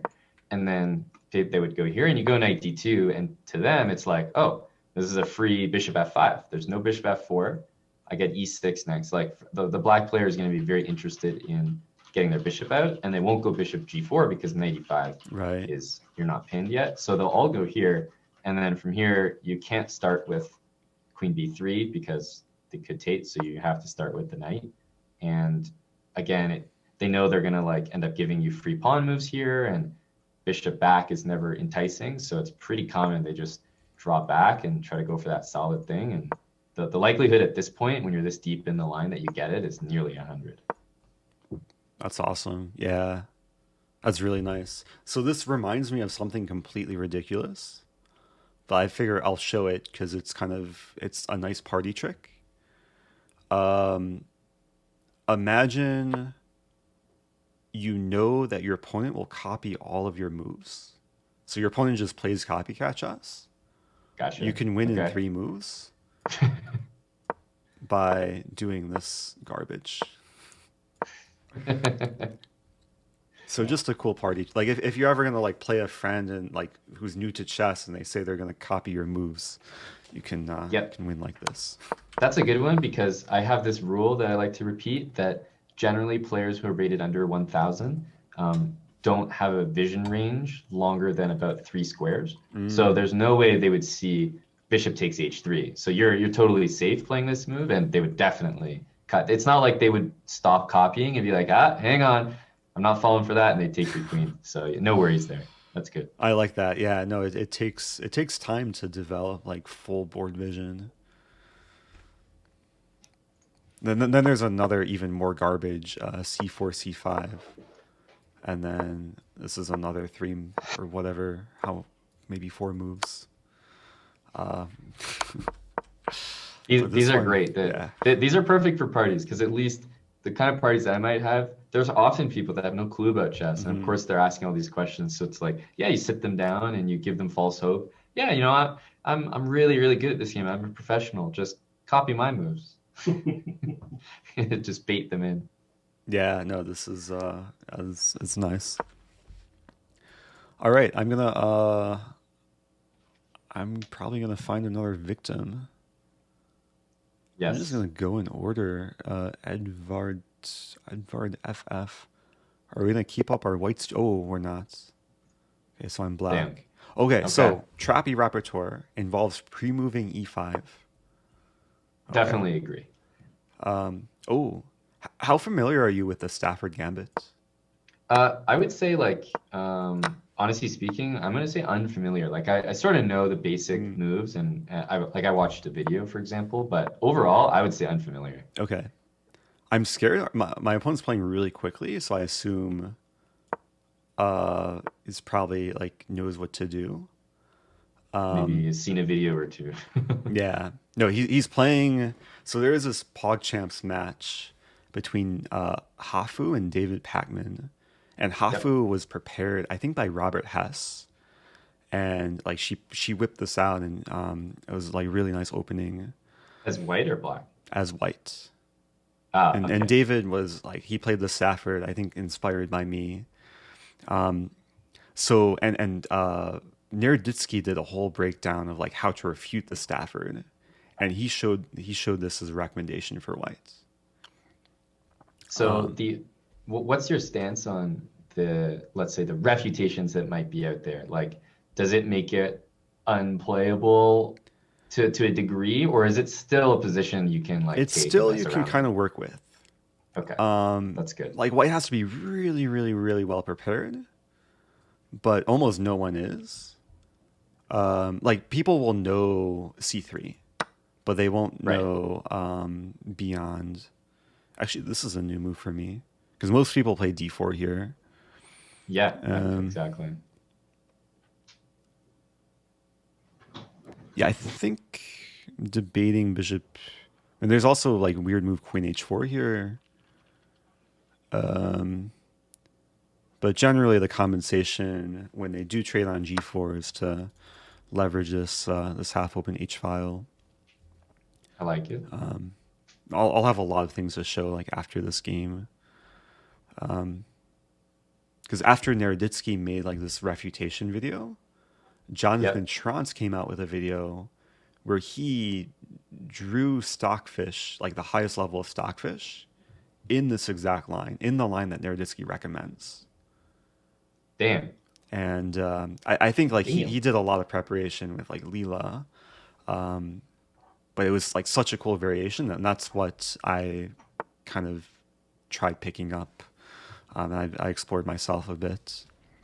The thing I like about some of the openings that I play is that nobody can really release a video refuting them because I mean, It's in essence, unbeatable. they are refuted. Like, as soon as I play it, it's like, you know, the eval is so bad, and it's not like any specific line is worse for me than any other one. So That's kind of sad.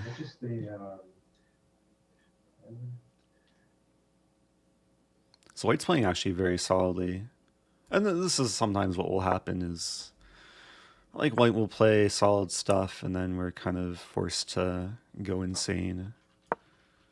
But that's what makes life this fun. happens. That's kind of the the entire lifespan of an opening like this is it's really fun at the beginning, and then you get people posting videos refuting it, and people like but there's so used many to more it. layers to unpeel. Like honestly, when I saw this Naroditsky video, I thought Stafford's just dead. Like he was so thorough. And then Jonathan just came out with this magic trick. Wow. Yeah. I wanted to play f4. When in doubt, en passant.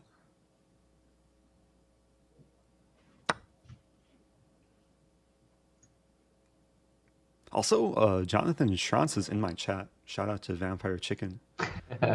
Hey, Yeah, I've seen him on Twitch, and more importantly on YouTube, where I mean, if you're like interested in kind of random, super fun openings that are presented in a very matter-of-fact way, definitely. Jonathan's YouTube is like kind of the OG. It's like full of them. No, he's very much like a trendsetter, like the Ortho Schnapp and Nagmanson. I think he recently came out with a course on the Nagmanson.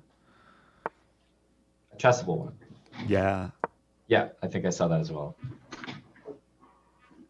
Okay, I'm finding ways to have fun. Just gonna like keep it. pushing pawns and take everything. An important decision. So, wait, what's the material? Oh, I'm just up a rook. And I have the bishop here. But white wants to castle. Okay, let's castle before white castles. Nice thing about losing pawns is you open files. This is correct.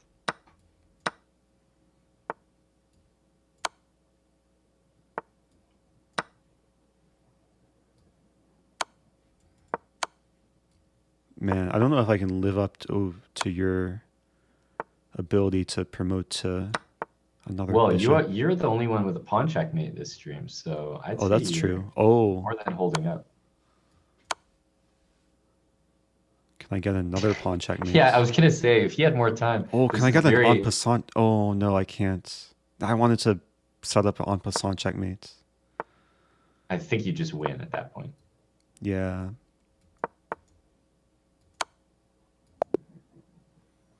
Okay. Well, that was gonna be a pawn checkmate, right? With one more move, that's a pawn mate. Oh, yeah, I actually didn't. Oh, on the same square as previously, too. Yep. I mean, that's just unlucky. That's a pawn checkmate and a half, unfortunate. I'll give you. Yeah. Okay, yeah, I could spend hours talking about Stafford Gambits, but can at least cover what happened in this game. Pace of PGN.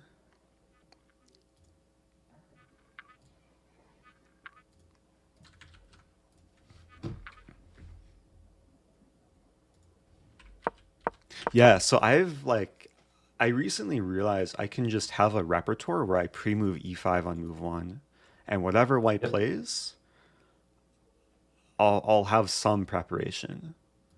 So like d4, you play the England, e4 obviously, like go into hopefully Stafford Gambit.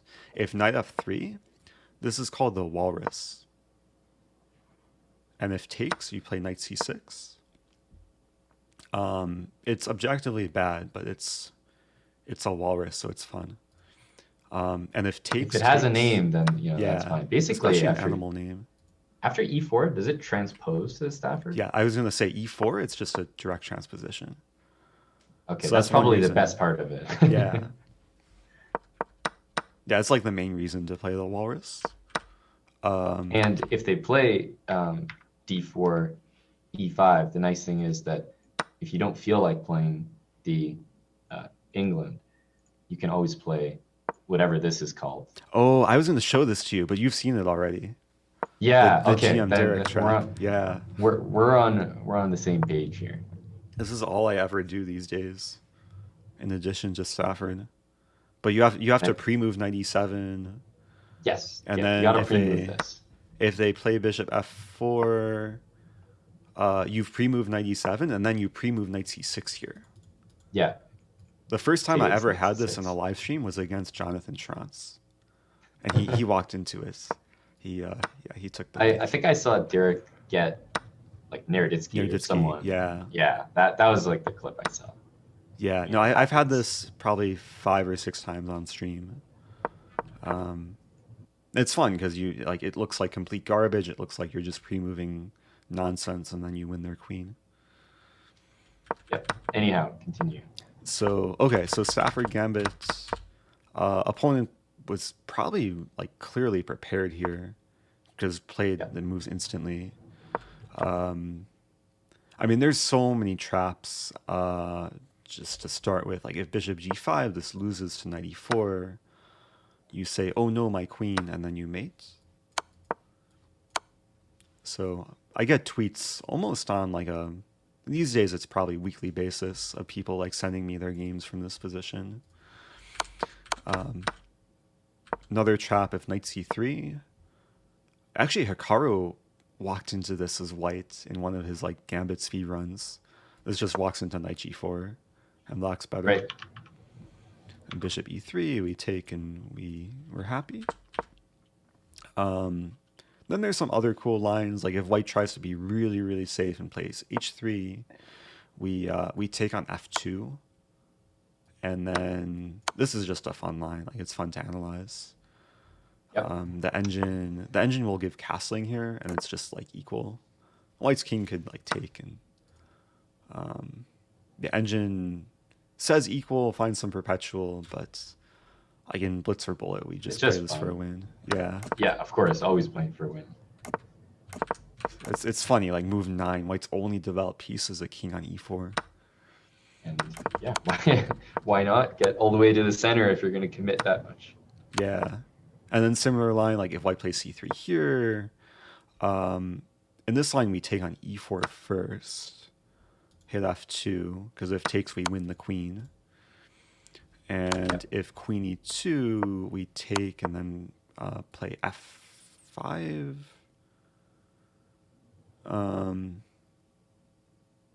F5, king C2, and then castle, and like we're gonna lose a piece, but it's a fun position. So yeah, I have a lot of like extensive prep in a lot of these lines, but yeah. So this bishop E2 line. So it seems like he chose one that somebody who had either seen a video or had something bad happen to them in this line would play. Right. Yeah, a lot of people like will maybe see this first and then walk into one of the traps. So actually, my most viewed video on YouTube, it's called "Beating Everyone with the Same Opening Trap," and it features this position, like 3 games I had in the same day. Yeah. Where after castling knight G4, H3, and then queen D6. Yes, this to me is like the essence of the Stafford. I don't know if that's true, and maybe things have changed, but this position is, I think, of the Stafford one. I think definitely no. Like there's a lot of similar lines where like these same ideas apply, where you you use your rook pawn, the knight, the bishop, the queen. It's funny like how many people play G3 here and then just get mated. Yeah, I mean, what else? So the Blight only has one move, not to lose, which is kind of hard to find. I'll just go ahead and show it as E5. And it works because if you take with the queen, then bishop takes and there's rook E1. But after E5, it's playable. Like you win back your pawn and it's a game. Actually, in some cases, you're still wanting to go back. Yeah, I was going to say, you might just return. Yeah, so there's still venom. So anyway, our opponent played this Naroditsky recommendation. I like that, just this Naroditsky recommendation. This is trash. Yeah, no, it's like he went really like it's a half-hour video like breaking down like everything black can do and how to punish every line. So in his video, he covers mainly bishop b6, which is what I was actually like. This was still kind of my prep before I saw Jonathan Schrantz's video, where like you're discouraging white to play d4 because then you win the e4 pawn.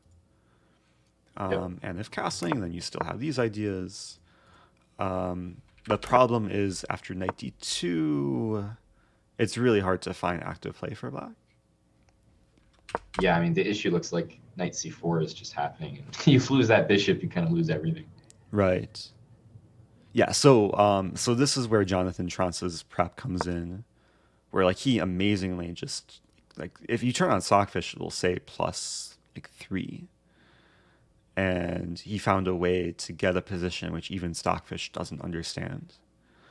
And after d4, best move, queen h4.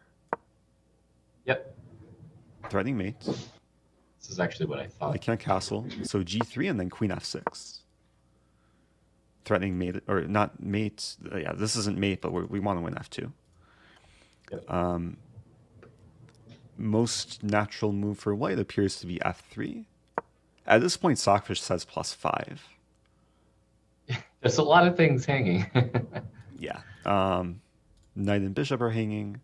And objectively, like it's probably losing for black somehow in one of these H4. lines. But h4, yeah. Like we just leave the pieces hanging. And I don't remember the full game, but I can encourage people Sure. to look up the Jonathan Trance video. Because I know it took him probably hours and hours of prep to actually find a line that works against Stockfish. And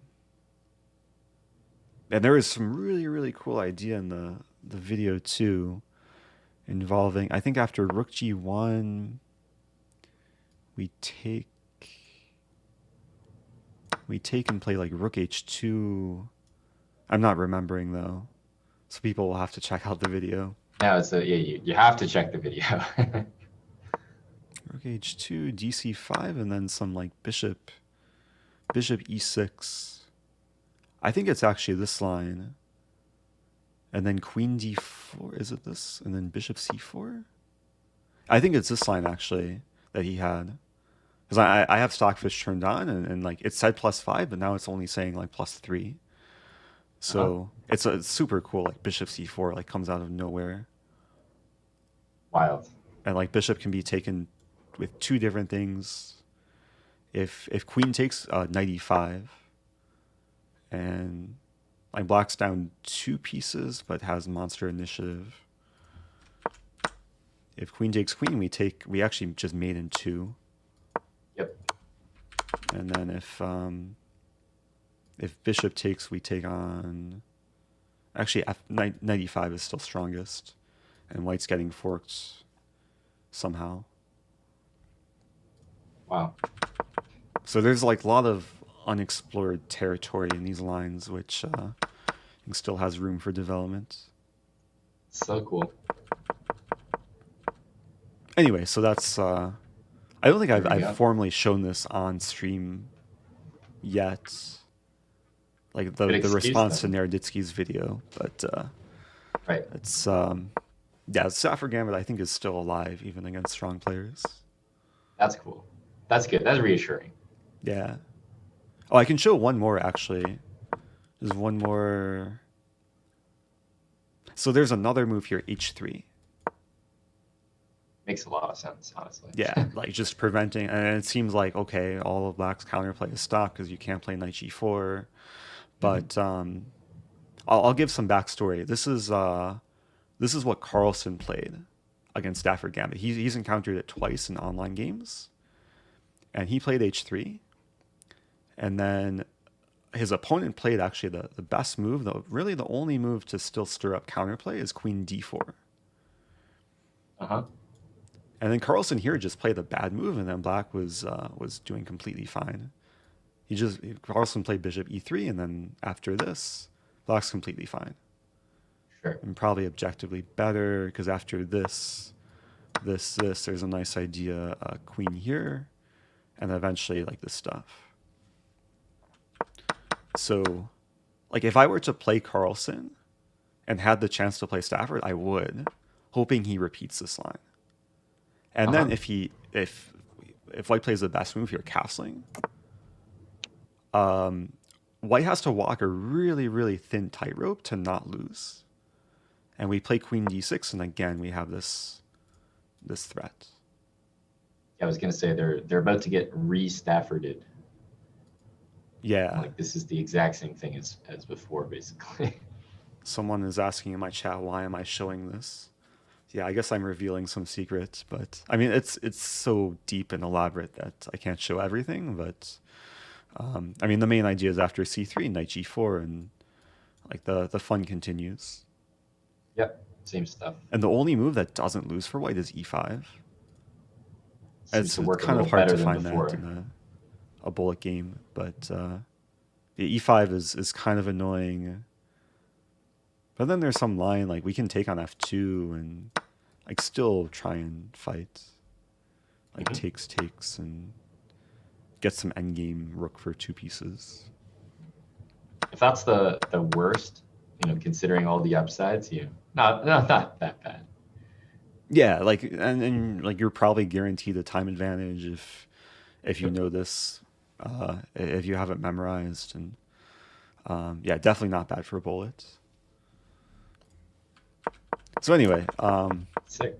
yeah, I could spend many more hours, but Yeah, save some of the secrets.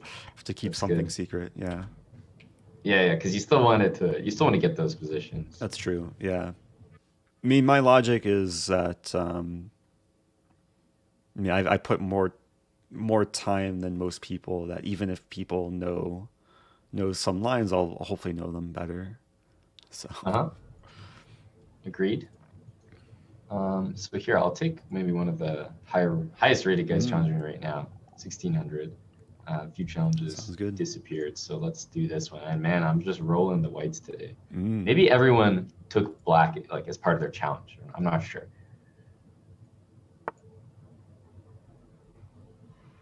Not sure. Oh, this one again. Haha.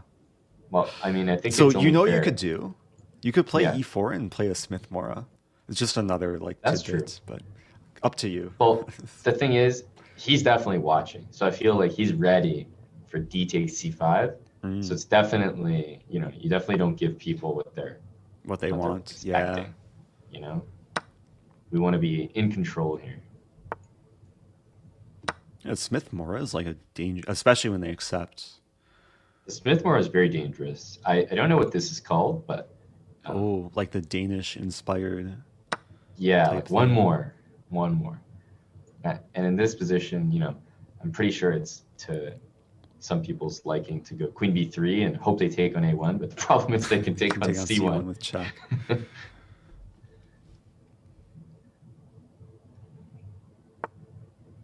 And I mean, in general, you can't complain about 3 extra moves of development. Yeah, and 3 open files for white. Like you said, you start hanging pawns or losing them or trading them, it just opens everything up. Yeah. Oh, Mark Esserman would be proud. Seeing some Esserman emotes. So I wonder what the prescribed medication is here. I suppose Yeah, we'll just- there's some cases in the Morra where like you don't really try and bite them immediately. You just like kind of put your pieces on good squares and Yeah. let them suffer trying to develop. Exactly.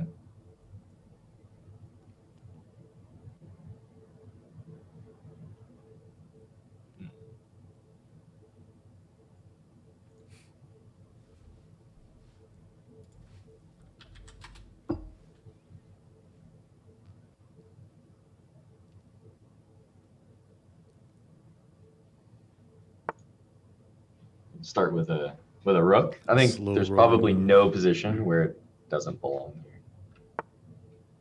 Okay, so we're gonna bite them immediately, or at least we're gonna invite the bite. Oh.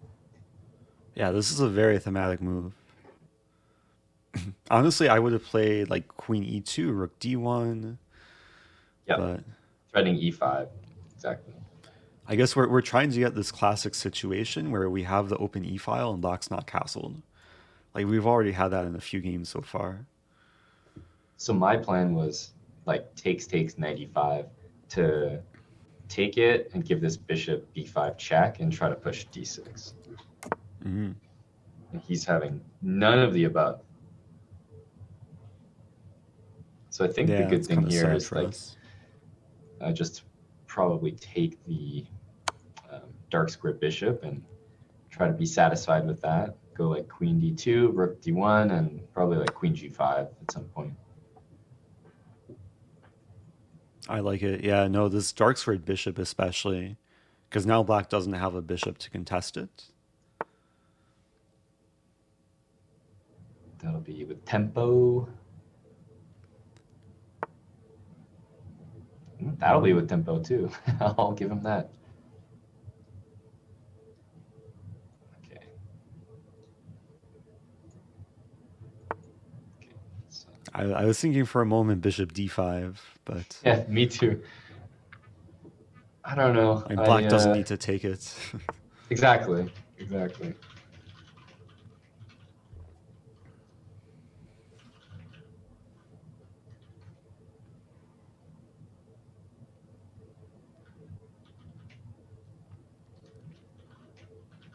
E5, I'd say, quite nearly works. I'm getting the feeling that it doesn't. I'm going to stick with the MO. I like it. Yeah, I think with the bishops, they just kind of sit there, they apply pressure, and then you just have to bring in some more weapons. Yep. And then, like, mathematically, you're going to have more attackers than black has defenders, hopefully. I hope so. Okay. So I'm just going to throw that there. I like now, it, yeah. I'll never get mated. That's all I can tell myself. I can feel good about that. All you have to do is not get mated and not get flagged. Yes, the nice thing about knight a5 is it's going to provoke this questionable move. I like it. Wait, this is actually looking... And you got your e-file. I got what I want. Got the pressure.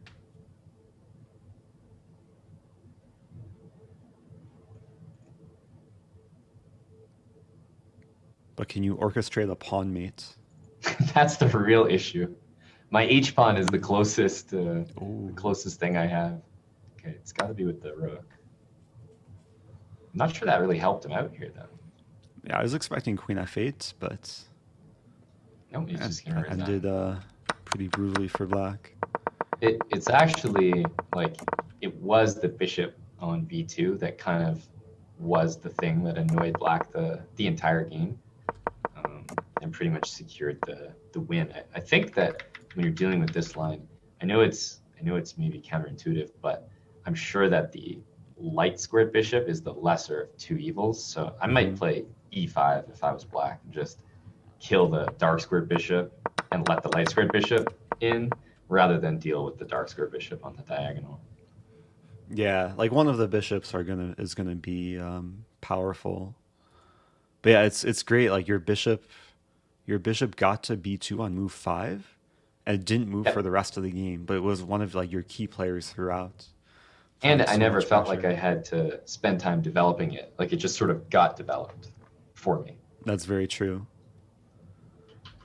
Yeah, that was smooth. Yeah, that's a nice thing. Like another like tidbit with this c5 move on move 1 to just transpose into a gambit of your choosing.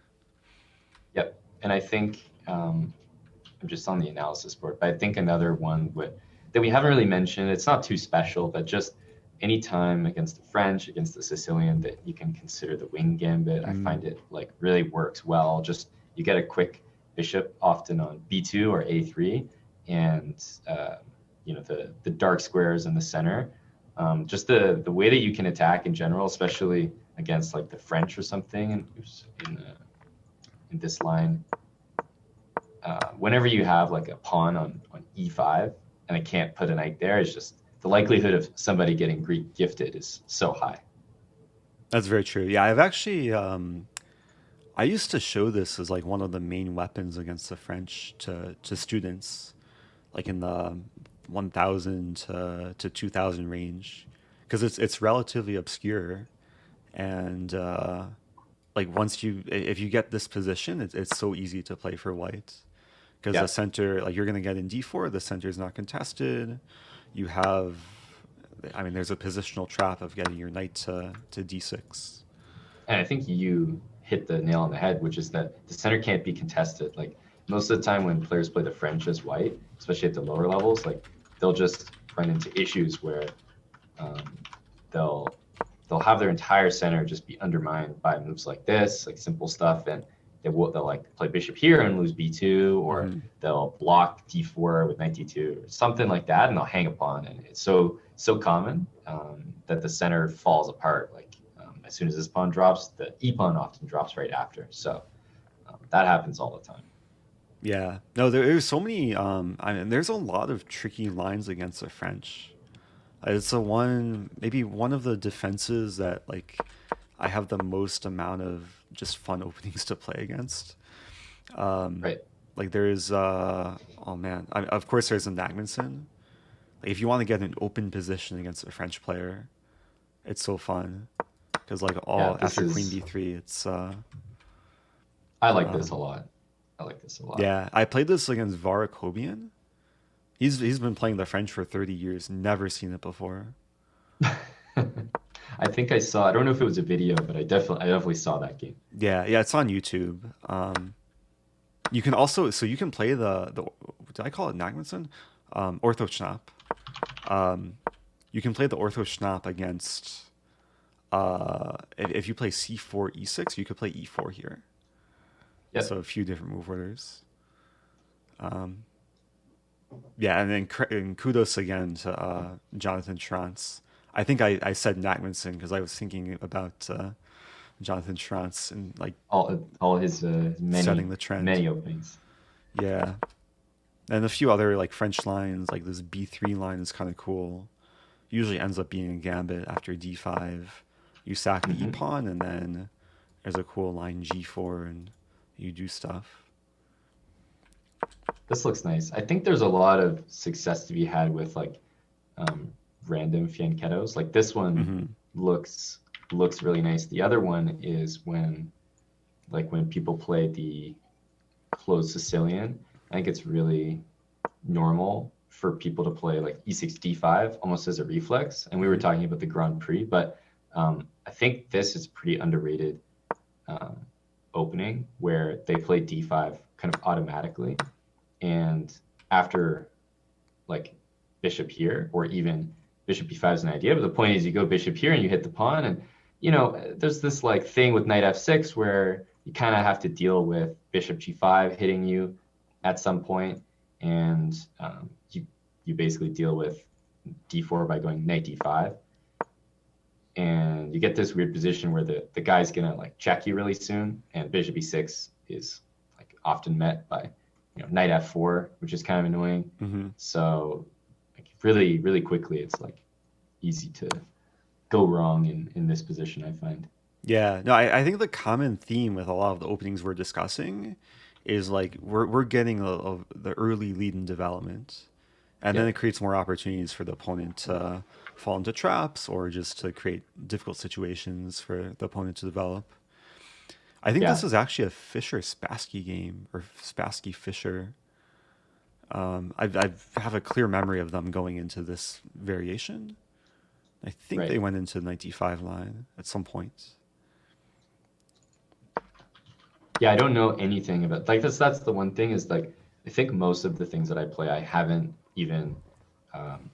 ever checked the engine, not even once, because I'm almost worried he's going to spoil the fun. That's interesting. So I use the engine almost always when studying, like just studying on my own, just to get its perspective.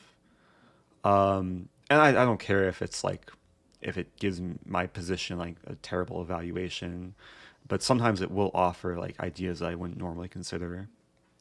I think what you're learning about me is I just don't study chess on my own. That's maybe a small problem, but that's the leak, yeah. But sometimes, like if you're playing on stream, then you can quickly check, and that's how I study a lot these days. It's like playing and then checking real quick. Should we do one more game? Yeah, go for it. I'm hungry for another Stafford Gambit. again. So I'm just going in order. Like I'm rewarding the people who are patient. Hey, I'm black. Okay, I'm gonna pre-move.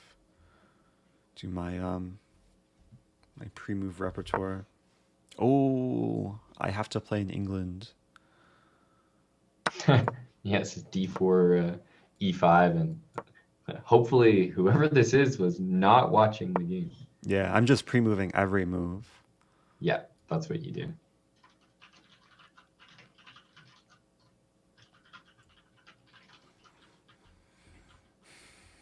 I'm gonna try and flag the opponent with, oh no, my knight. Oh, but white doesn't take it. And he was real ready he was for ready that. to Like... do. Yeah, that's crazy.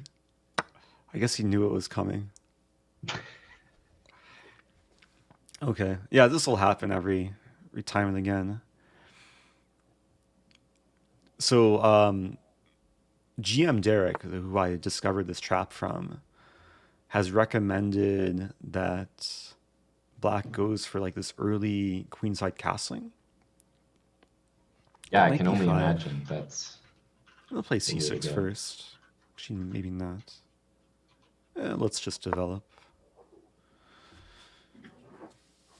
I was just preaching about developing quicker than the opponent, so I'll try and live up to that. Yep. Looks solid. Yeah, all I want is a position with opposite side castling. Which it looks like we're getting. You're gonna get that. Yeah, that's a good move, unfortunately. I don't really want to trade queens. So this, to me, is the bane of the existence of this opening. Yeah. Simply knight c3, knight e4 forces an extremely uncomfortable bishop exchange or queen trade, and both are undesirable. Yeah, no, I'm like this is where I would probably use the engine to see, of course, after the game, like see what it would recommend if there's any ideas to deal with this from white. This is definitely the highest impact trick in the opening, but like also in some ways to me has the lowest floor.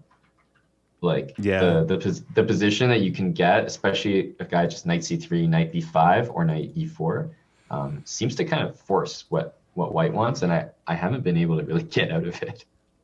That's unfortunate. I'm actually considering going completely insane here. Let's do it. So I'm gonna avoid like some bad structure. If knight takes d6, I'll take with knight. And g4, yeah, so this is what I was looking at. I'm kind of losing a piece. But only kind of. But only kind, exactly. What's my idea? You're probably long castling and then preparing some stuff.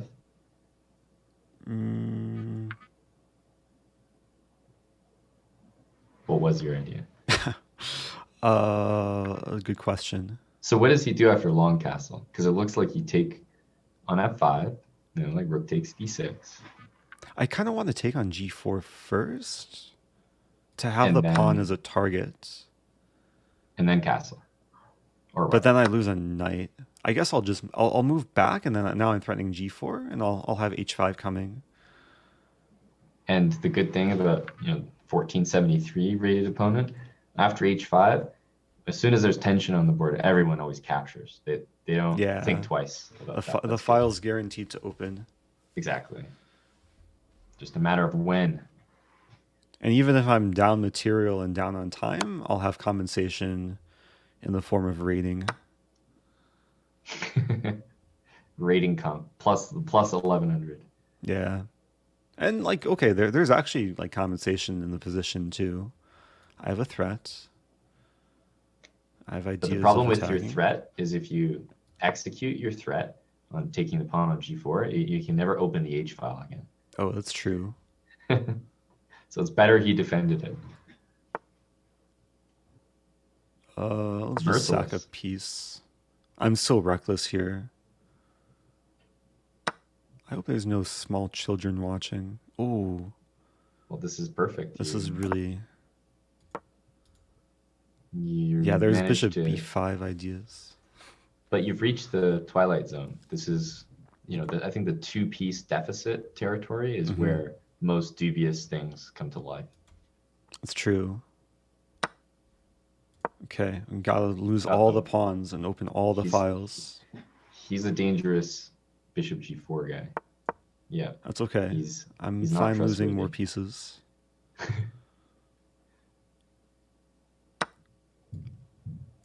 Does it work? It might work. Oh, maybe it doesn't work. Am I mating? Probably not. Don't do I it. definitely think it's still possible. Ah, he did it. Okay. We're about to find out. Queen takes d6 would be great. Oh, to my see. d-pawn. Damn it. Okay, this is why dirty flagging exists. Exactly. Why else?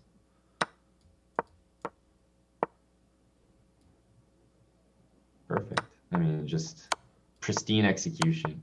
Gotta deliver the spite checks. Oh, he is speaking opponent. of spite checks. Wow. Titan Tanner. And Holy this- smokes. This is a tough game. I'm not proud of that game. What a game. Yeah. Yeah, when it doesn't go well, it usually goes very downhill. That's pretty typical. But I still think if he long castled, I think he would have been in trouble. I think it would have thrown him off. Although he played some really good chess, to be honest. He kind of defended and like made his own threats as well. He never let up. Yeah, definitely. No,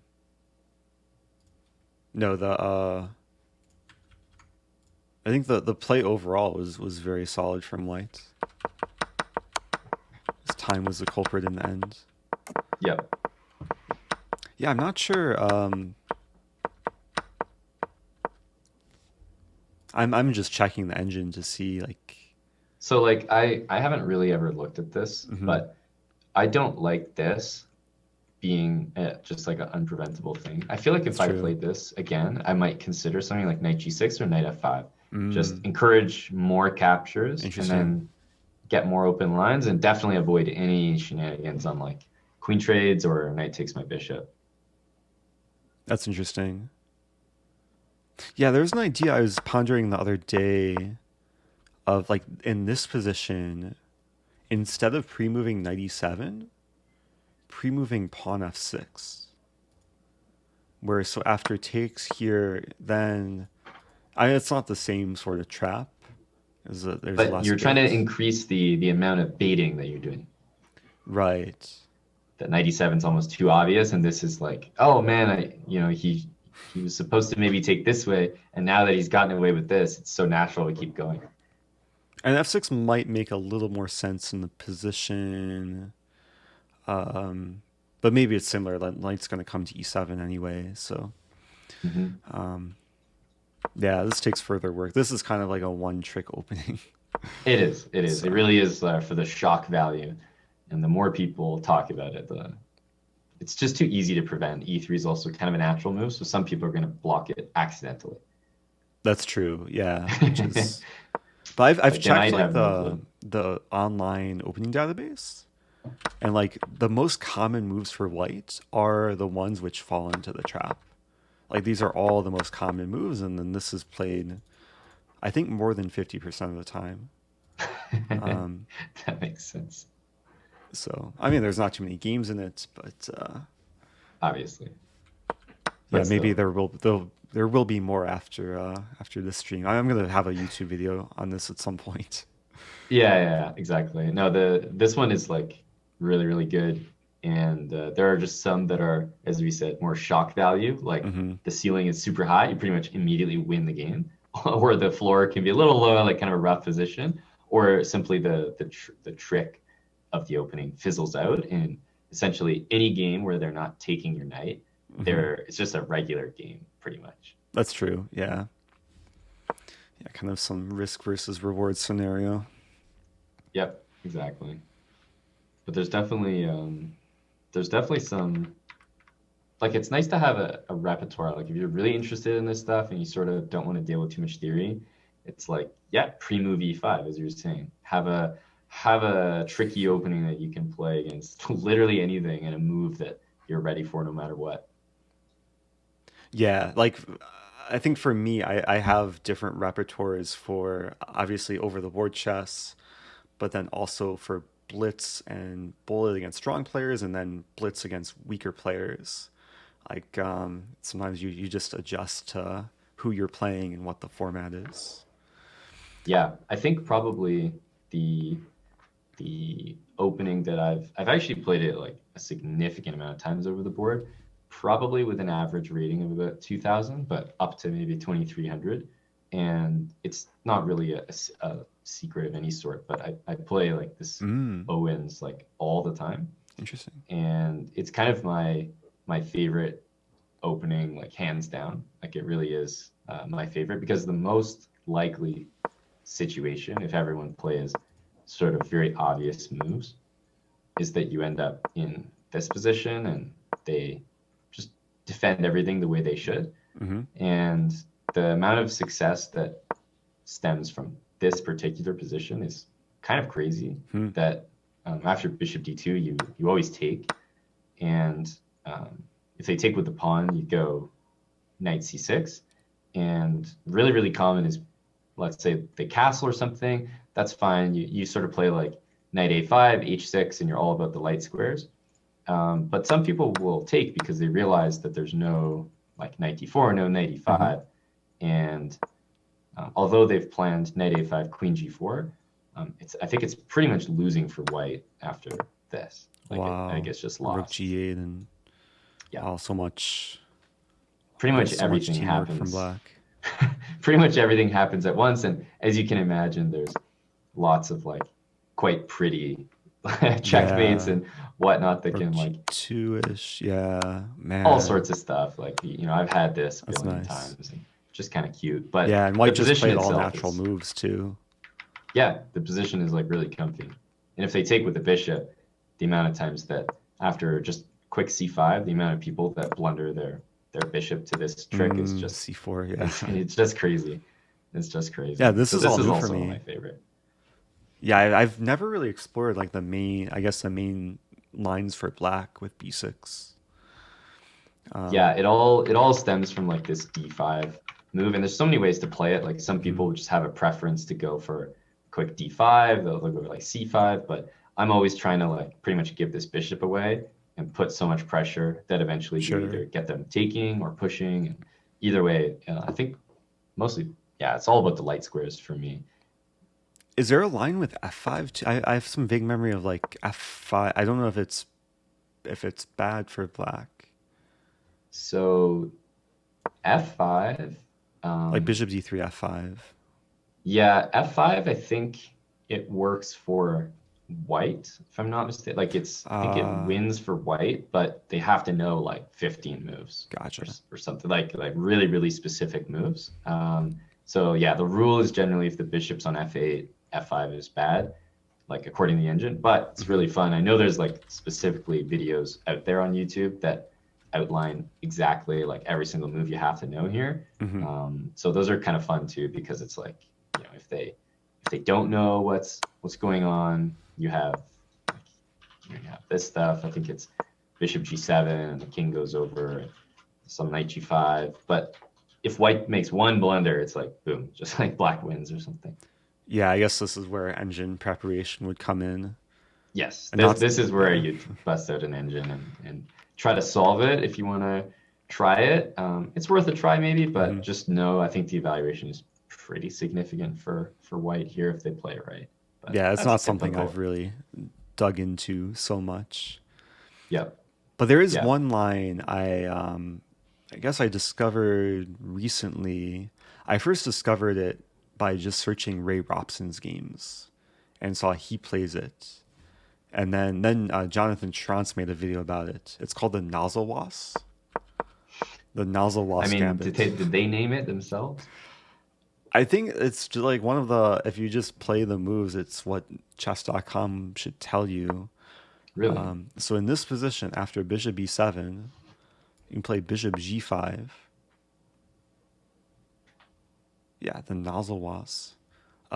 So the nice thing about this, if it's bullet, I've trapped so many people like recently with e6 and then because people pre-move e6 and you just take the queen. Exactly. But then it's a gambit too. Like if they take the free pawn, you play d5 and the bishop can't return to its home. And then you attack the bishop with tempo. E6 pawn is, or e7 pawn is pinned. And there's some cool, I mean, there's just fun to be had in this position for white. But all it takes is a simple idea. Like you could start with the idea of, yeah, don't let this guy have his bishop on this diagonal. That's where he's comfortable, and don't let him play e6 ever. And then that's, as an idea, is enough to like build an entire opening around it, and just simple idea and simple foundation. Yeah, and engine, like I've checked this with engine, and it gives like close to equal, so that's probably sufficient compensation for whites being down the pawn. Yep, that looks solid. And the only other funny one I can think of at the moment is you've probably seen it, but it's the one that Hikaru uses to beat like every grandmaster in his his bishop a3. Yeah, and this is probably one of my favorite. Sort of, I would say on the higher end level of things. High level opening trap. Just because it's kind of built around. I don't even know the exact opening moves.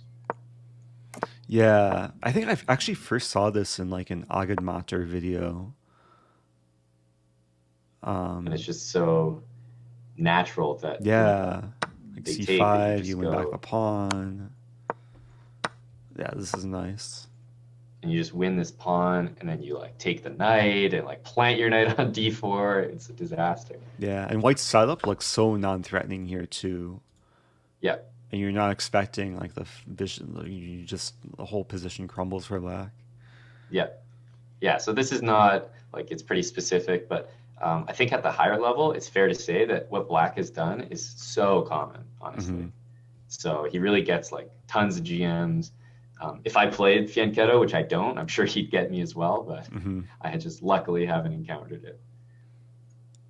Yeah, no, there's this whole other category of like, I guess, opening traps or like even like small nuances that are still effective at high level play that maybe we don't touch on because we're playing amateurs all the time.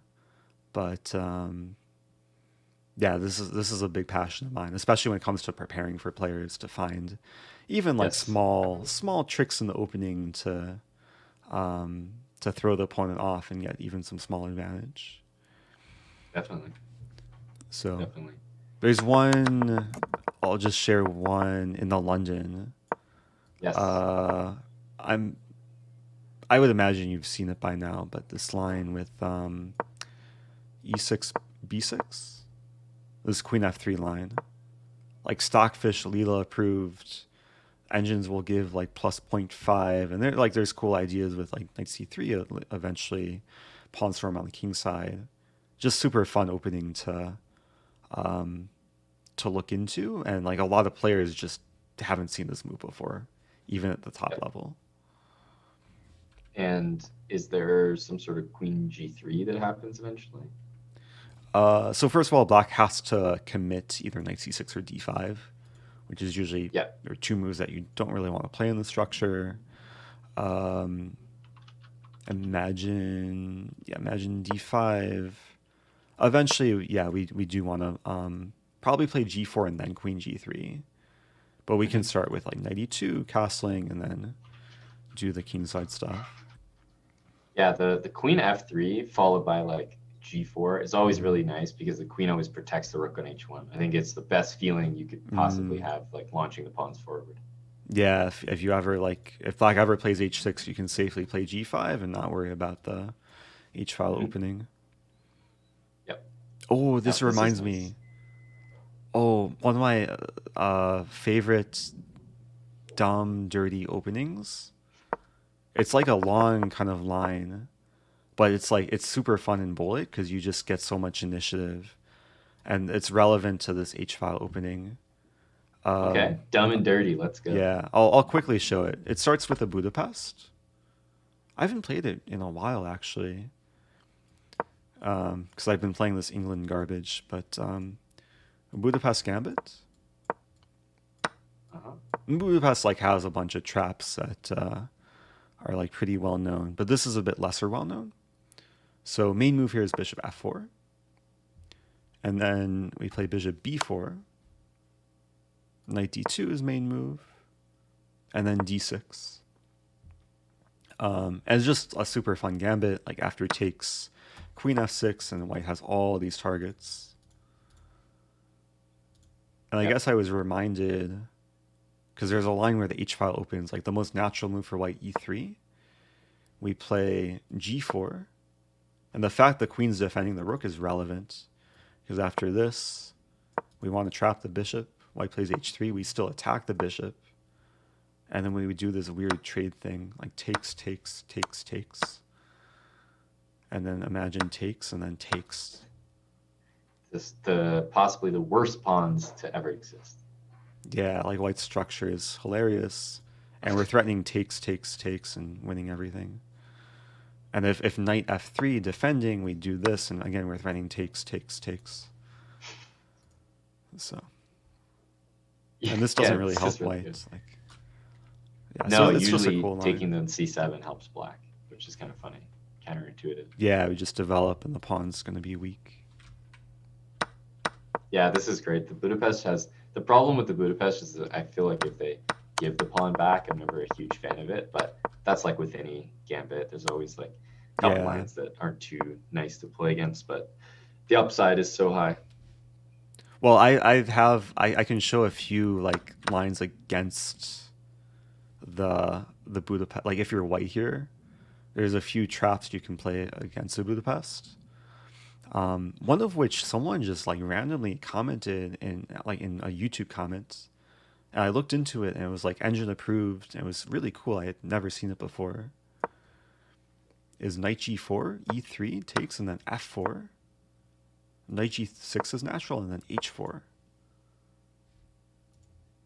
Yeah. And engine will just give this as like pleasant advantage for white if black takes, and I think there's random like just central compensation, better development, half open h file. Yep. Yeah, not so easy to castle kingside. Yeah. But then, okay, then I have a more like concrete trap, which I fell into like a few times before I realized like what I should do against it. White can play knight f3 here, allowing black to do this thing, provoking e3. So usually like black's happy to shut in this bishop, and then black will go after and win the pawn. Now key move, bishop d2. Imagine black wins the pawn. White trades, and now bishop c3. What would you play as black here?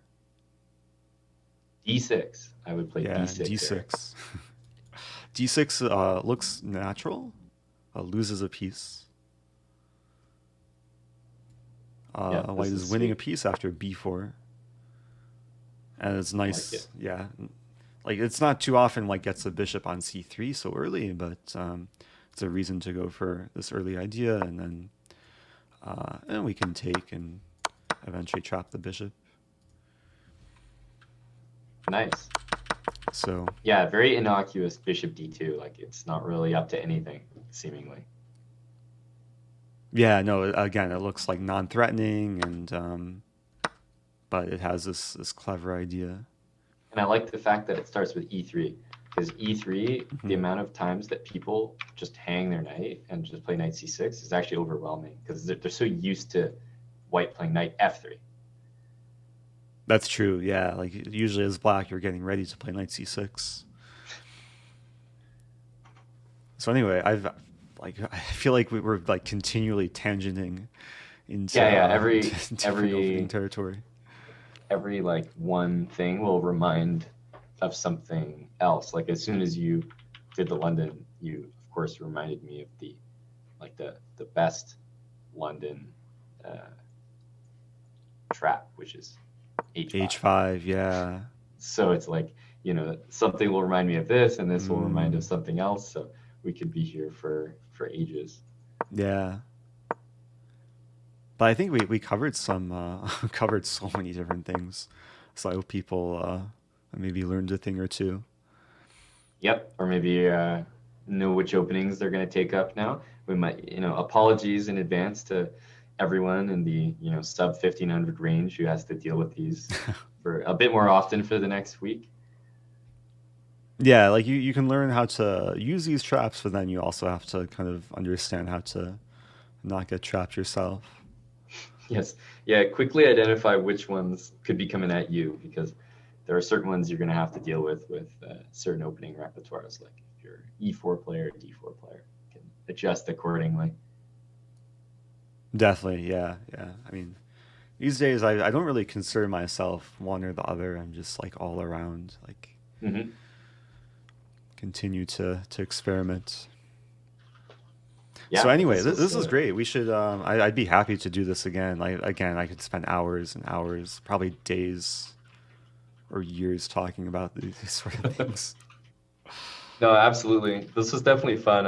I think that it's fair to say that I haven't really, like, obviously we haven't collabed, but I don't think I've really done this type of thing where it's like a slightly more serious approach, because people always see me do shenanigans and random openings, but it's like, okay, it's a little more serious where you can actually take a few notes and kind of apply these to your games and stuff. So, I mean, if people liked it, I'm definitely down to do it again and get some more games in. And it's always nice, I guess, when people get to see it in practice. That's what really sells. It's like, yeah, we can talk about these cool traps, but it's when you like play it and people actually fall for it that it's like, wow, this actually works even at that level, whatever it is.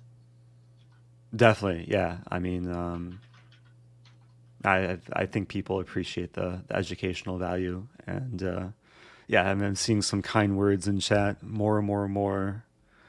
This Yeah, stream no, is people amazing, on my etc. channel have actually been bugging me for a little bit to Ooh. get in touch with you about this sort of stuff. So I'm Oh, glad they nice. did, and I know that a lot of people here have a great deal of appreciation for you. That's awesome. I appreciate that. Yeah, and yeah, I'd be happy to do this again. I am really tired right now. I played like 2.5 hours of tennis earlier. And Oh, I'm no. on a weird schedule. Like I went to sleep at like 7:30 p.m. last night. So you're So up I'm like, up past bright my and early. bedtime. Okay. Yeah. Gotcha. But you obviously have a tennis dome, Uh, uh, like an indoor. Outdoor. Oh, It's outdoor. still Wow. warm enough. Okay. Yeah. Sorry, I'm just Canadian is minus 10 Oh. plus over here. It's, there's snow on the ground. Yeah, it's still like decent autumn weather here. It's like it was in the mid 50s Fahrenheit. I don't know what that translates to, but warm. it was nice. Yeah. No, yeah. Still tennis weather. Yeah, we were able to live stream it, and the sun was out. Oh wow. And, yeah. Okay. Now you're gonna have to stop the story right there. I'm gonna get too jealous. Anyway, yeah, I'm gonna wrap things up. Are you gonna keep streaming? Yeah, so we usually stream like a Thursday night stream. So I thought that that this would be a perfect kind of warm up for the evening. And I know people aren't going to learn anything for the rest of the night, so I thought we get our session in right now. So yeah, this was great. Honestly, really Sweet. appreciate it. Yeah, got to get that education out of the way before you can have fun. Yep, eating the veggies first. Nice. Yeah, so I'm gonna probably wrap things up with my chat and then and send a raid over. Oh, that's very nice. Yeah, well, I know what it's like being too tired to stream. Yesterday, I was just dead, so I had to cut it. So I would have energy for today, but that's nice of you, buddy. Well, I'm glad you agreed to do this. This was a lot of fun. I think people enjoyed it, and like you said, I mean, I echo your sentiment. Would be totally down to do it again. So we'll be in touch. Sounds good. Yeah, definitely be in touch. Yeah, thanks for Awesome. everything. Yeah, thanks, Eric. Take care. You too. Bye. Bye.